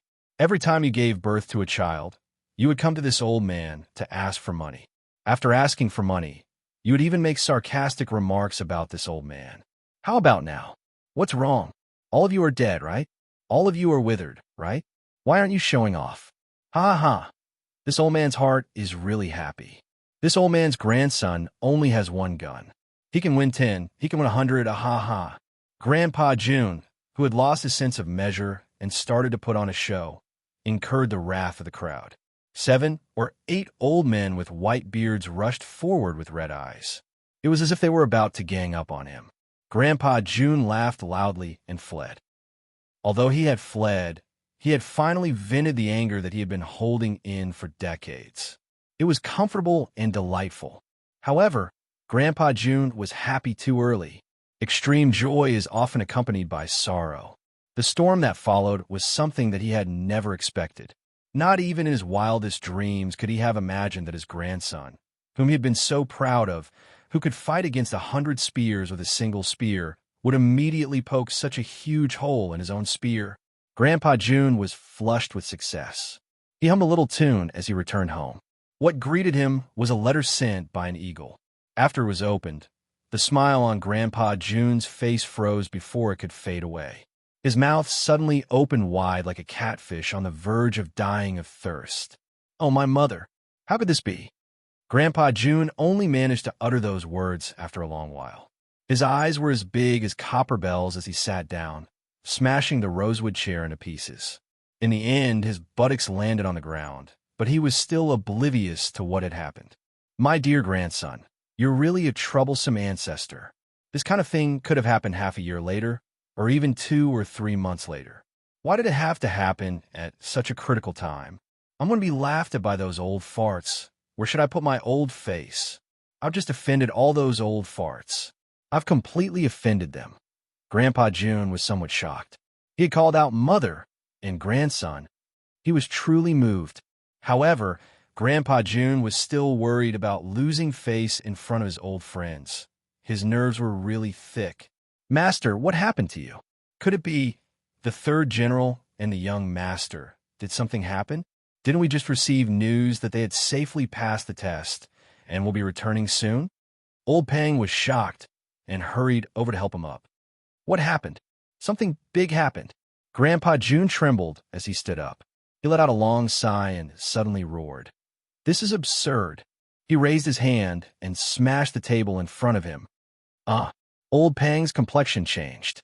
A murderous aura emanated from his body as he gritted his teeth and asked, "Could it be the third general and the young master? Did something happen to them?" June Tian slowly stood up. After the initial shock, Grandpa June gradually regained his usual calmness. He frowned and slowly paced back and forth. Finally, he sighed softly and said, "You will understand after you read this." He handed over the report in his hand. Old Pang took a look and suddenly cried out in alarm. The more he read, the wider his eyes became and the wider his mouth became. Suddenly, a cha sound was heard, followed by a cry of pain. His jaw had been dislocated. Such an unimaginable thing was unheard of and unseen since ancient times. It was simply unimaginable. Old Pang hurriedly put his lower jaw back on. He was gasping in pain, but he couldn't help but laugh out loud. It was just too funny. Chapter 406. This old man is naturally addressing you as my in-law. Do you think I'm addressing anyone else? Apart from you, how many people in the Tianxiang city are qualified to marry this old man? Grandpa June's expression was very puzzled, as if saying, "Are you an idiot? Bah, when did I become in-laws with you? Why don't you take a piss and look at yourself? Your June family only has one son and one grandson. The son is crippled, and the grandson is a debauchee. You want to claim kinship with me? You're delusional." Duge Zongheng's facial muscles twitched. An ominous glint flashed in his eyes. If Grandpa June had heard Duge Zongheng's words on any other day, especially the words crippled, he would have immediately flown into a rage. In fact, he might have even come to teach Duge Zongheng a lesson. But now, unexpectedly, Grandpa June did not get angry at all. Instead, he smiled and said, "In-law, you are talking about an outsider. It may not have been like this in the past, but now it is impossible even if you want to deny it. Come, listen to me carefully. This matter is actually very simple. It is just one sentence. What is done is done. Do you understand what I mean? Now, let's talk about the details. That day it was like this. Woody, you must also listen. After all, Woody is also an in-law. You're the most direct in-law." Duge Zongheng's face turned green the moment he heard the words cooked rice. Then, he heard the words direct in-law. His old face turned even more blue. I suddenly remembered that the officers and soldiers in the camp still have something to discuss with me. I need to go and deal with it. Delaying military affairs is a serious crime. It's a major matter that involves dozens of lives. Human lives are at stake, and I can't delay it. I have to go. The more Duge Woody listened, the more he felt that something was wrong.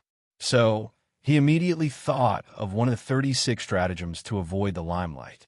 That reason was also very overbearing. It was a matter of dozens of people's lives. "You brat, stop right there." Duge Zongheng's face had turned completely blue. He glared at him and roared. I'll break your legs if you dare to leave before I explain things clearly. If you shout again, I'll give you a discount. Dugu had just turned around. He didn't even dare to squeak, let alone move. He maintained his posture of taking a step forward. His complexion was alternating between red and white. It was as if he was having diarrhea when someone suddenly blocked his way to the toilet. His forehead was dripping with sweat. Junjian Tian, please. Dugu Zongheng tilted his head and looked at Grandpa Jun. Then, he raised his hand in a gesture of respect.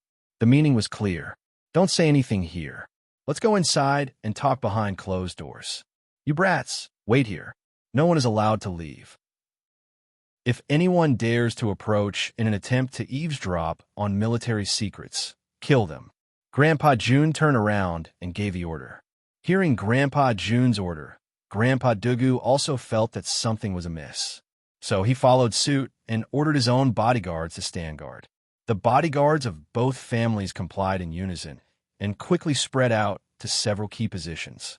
Grandpa Jun took a step forward and followed behind Dugu Zongheng with large strides after finishing his preparations.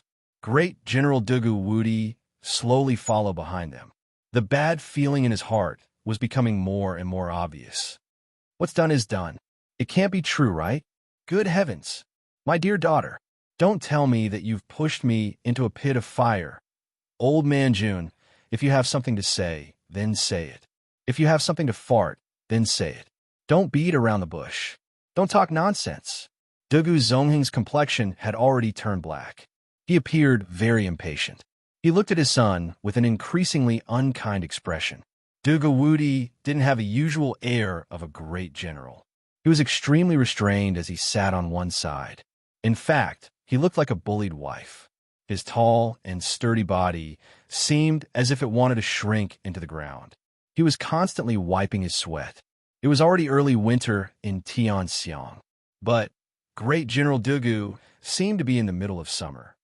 Ah, your family's granddaughter, Xiao Yi. Hee. That girl is a good girl. This time in the southern heaven city, Junjian Tian didn't hide anything. However, he was interrupted by Dugu Zongheng. Stop. Dugu Zongheng raised his hand. He then turned around to look at Dugu Wudi. Then, he fiercely asked, Didn't you say that Xiao Yi is in the imperial palace with Princess Raimu? How did she come to this southern heaven city? Is this old man trying to trick me? Old man Dugu had decades of experience, so he could tell that Grandpa Jun was telling the truth. But he still held on to some hope. After all, Grandpa Jun's words of, what's done is done, were too shocking. That. More sweat appeared on Dugu Wudi's forehead. In fact, it seemed as if it was flowing unceasingly. In fact, it had almost blocked his eyes. He kept on wiping his sweat. His dark complexion alternated between red and white. He was in an extremely sorry state. This and that. He couldn't even speak a complete sentence. In fact, he had almost caught up to Duanmu fried rice. General Dugu had only found out that Dugu Xiaoyi had secretly gone to the southern heaven city with Guanqing Han a few days after she had left. But wouldn't he have been skinned alive if his grandfather had found out about this? Therefore, Dugu Wudi had only arranged for his 3 nephews to look after his daughter, and he had prayed to God that nothing bad would happen to her. Then, he had prayed day and night that this young lady wouldn't cause any trouble, and that she would quickly come back. However, it seemed that things had turned out contrary to his wishes. His precious daughter must have caused a lot of trouble over there. It was very clear from Junjian Tian's expression. Dugu Zongheng saw that his son wasn't saying anything. He only knew how to wipe his sweat. So, he knew that there was no hope. So, he snorted angrily and said, I'm old. I'm really old. Everyone in the family thinks that I'm an old blind man now. Father, this, that. Dugu Wudi opened his mouth and explained with great difficulty. But he couldn't squeeze out even half a word after a long time. You bastard. Shut your mouth. I'll break your legs if you speak any louder. Dugu Zongheng shouted. Then, he turned to Junjian Tian and said, Elder Jun, you continue. You mustn't miss a single detail. Ah, you also know that Qing Han's daughter has a relationship with our Jun family. Xiao Yi became anxious when she saw that Qing Han was no longer Mo Xie's sister-in-law. She also loves Mo Xie very much. So, she thought a way to get some aphrodisiac from one of the family's guards. It wasn't a lot. It was only one packet. She didn't waste any of it. So, she gave it all to Mo Xie. So, how could Mo Xie be on guard against her? Naturally, she drank it all without spoiling it. But she couldn't handle it alone. At the most critical moment, Guan Qinghan, that girl, was too kind.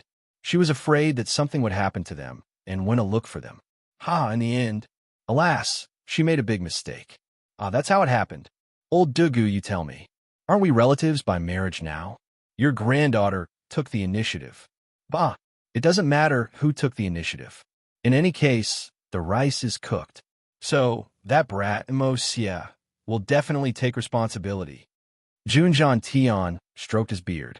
He had deliberately made some of the less important points vague.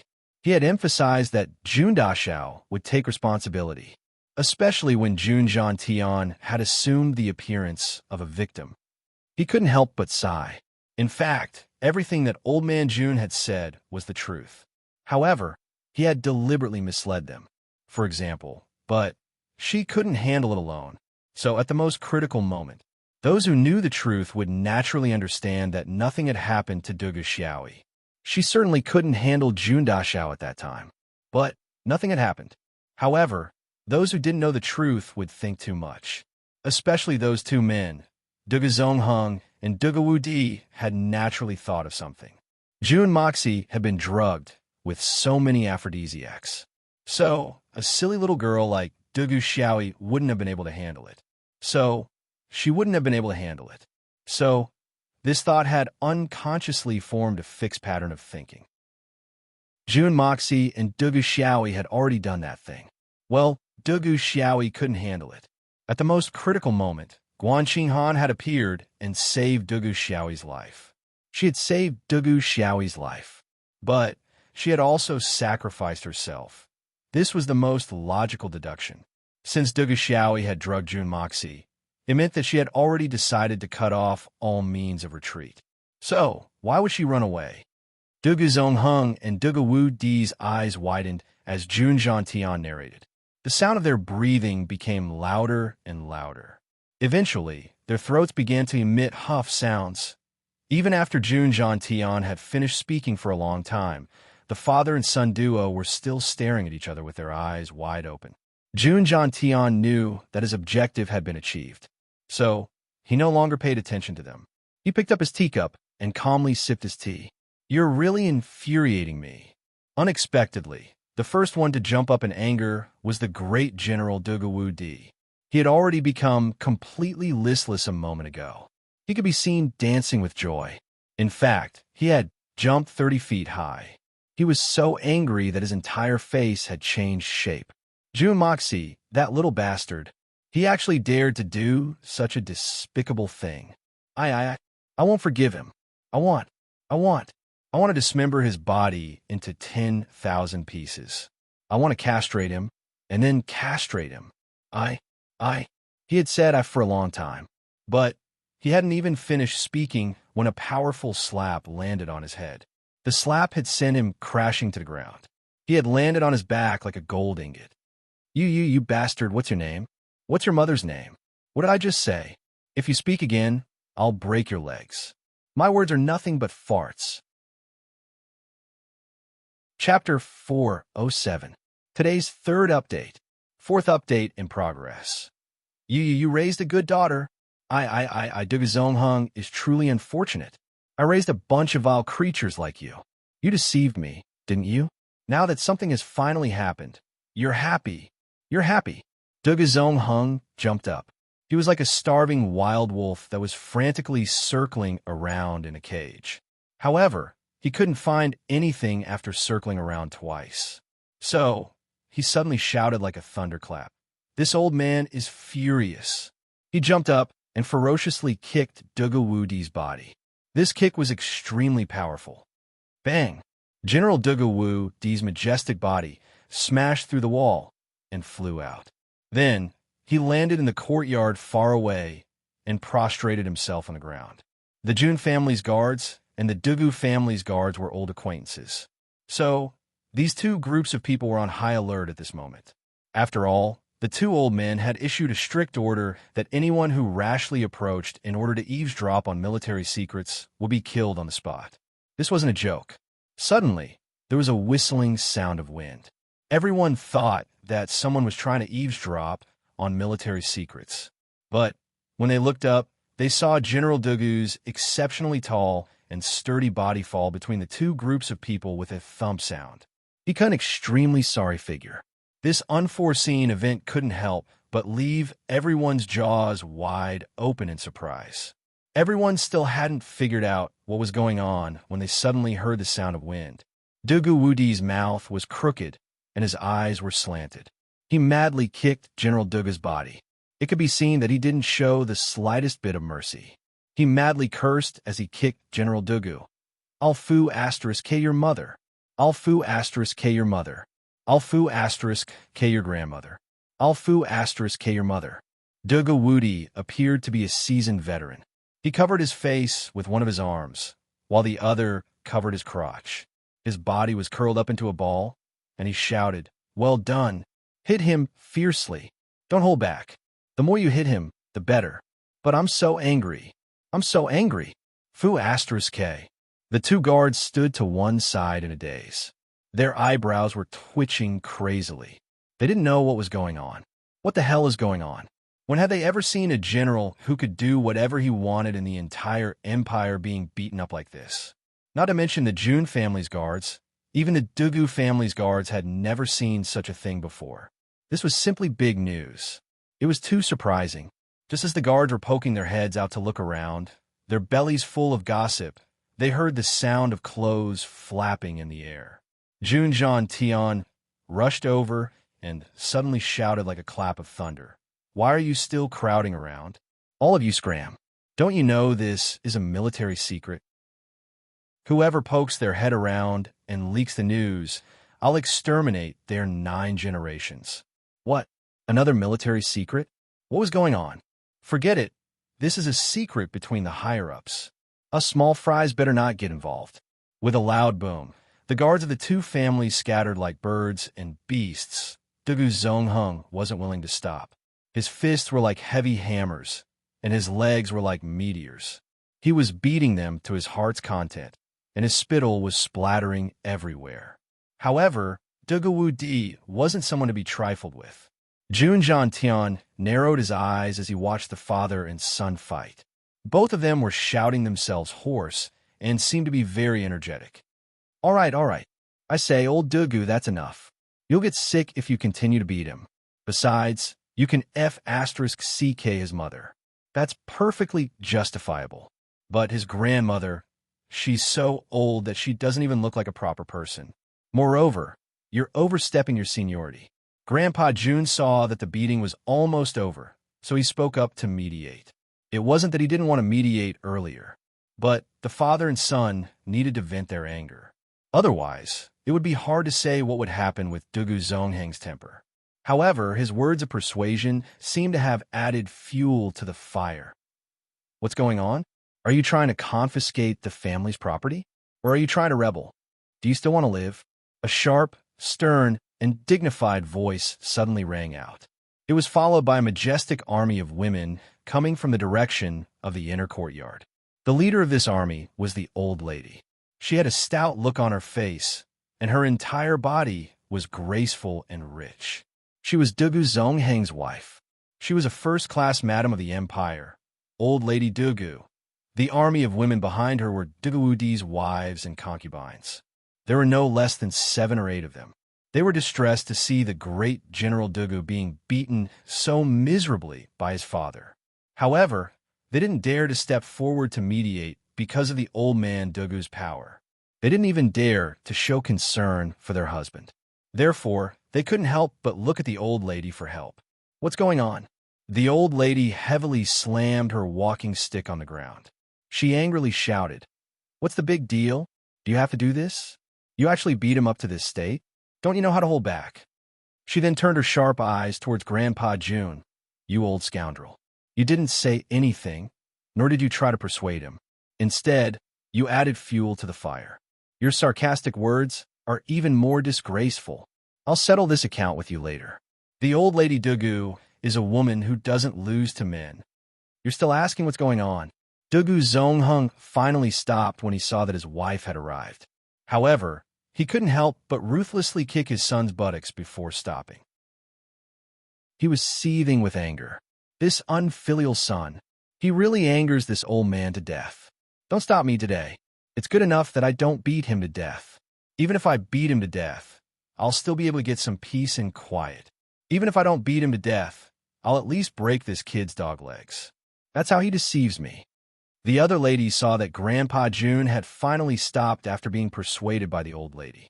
So, they immediately swarmed forward. Their eyes were brimming with tears like raindrops pear blossoms.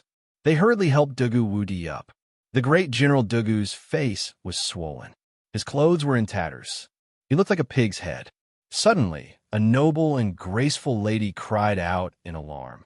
She was sent flying and fell heavily to the ground. She cried out in pain. She was almost unable to breathe. Tears flowed down her face. Her face was full of astonishment, grievance, and bewilderment. She was the great General Dugu's legal wife, Dugu Xiaoyi's mother. Bastard, what's the matter with you? Have you lost your mind? The old lady Dugu hit Dugu Wudi's shoulder with her walking stick. She angrily said, "You took out your anger on your wife after being beaten by your father? Are you still a man?" Dugu Wudi crawled up. His anger soared to the heavens.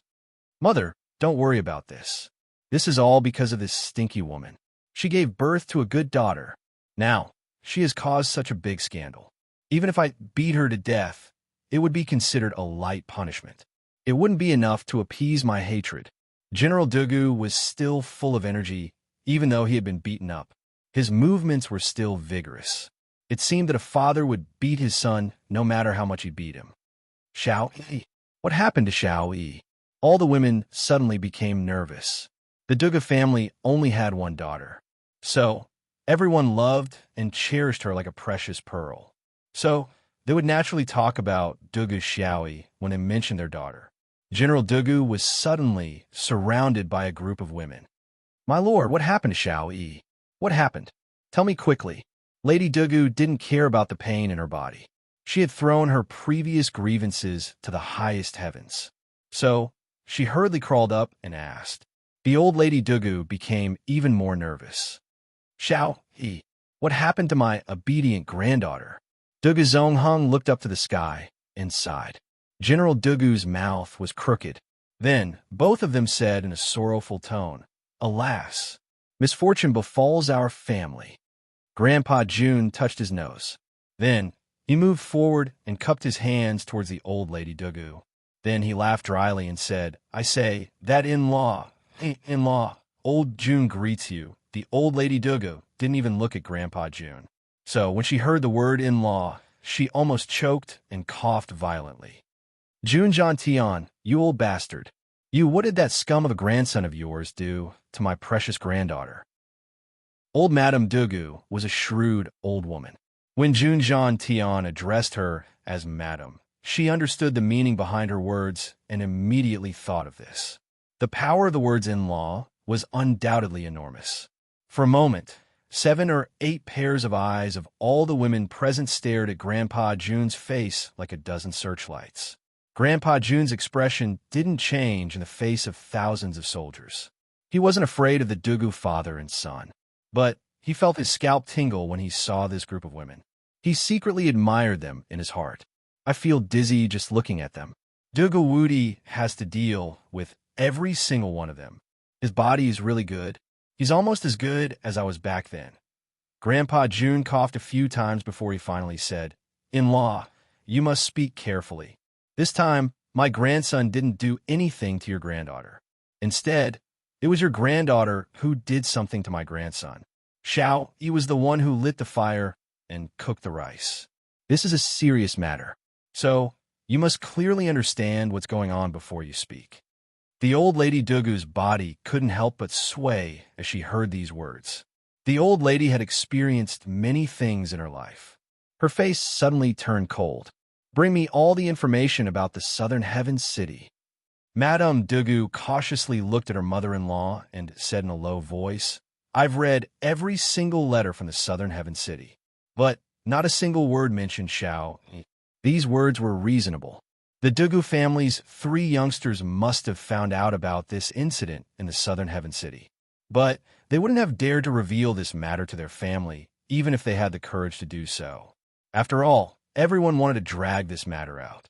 So, who would dare to take the initiative to poke this hornet's nest? Only report the good news, and not the bad news. Those brothers are planning to slip away as soon as they return to Tianxiang.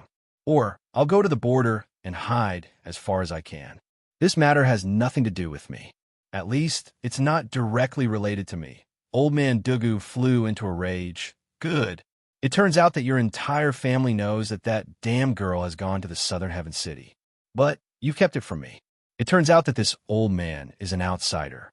Your family. You. Good. Bullsh asterisk T outsider. Take back your complaints. Wait until there's no one around before you vent your tantrum. Who else would I hide it from if not you? The old lady Dugu bluntly retorted, Hurry up and tell me everything. I want to know how I've become Old Man June's in-law. That you're tuning into the Warrior Lore YouTube channel. Don't forget to subscribe and join us on this journey to catch the most captivating stories.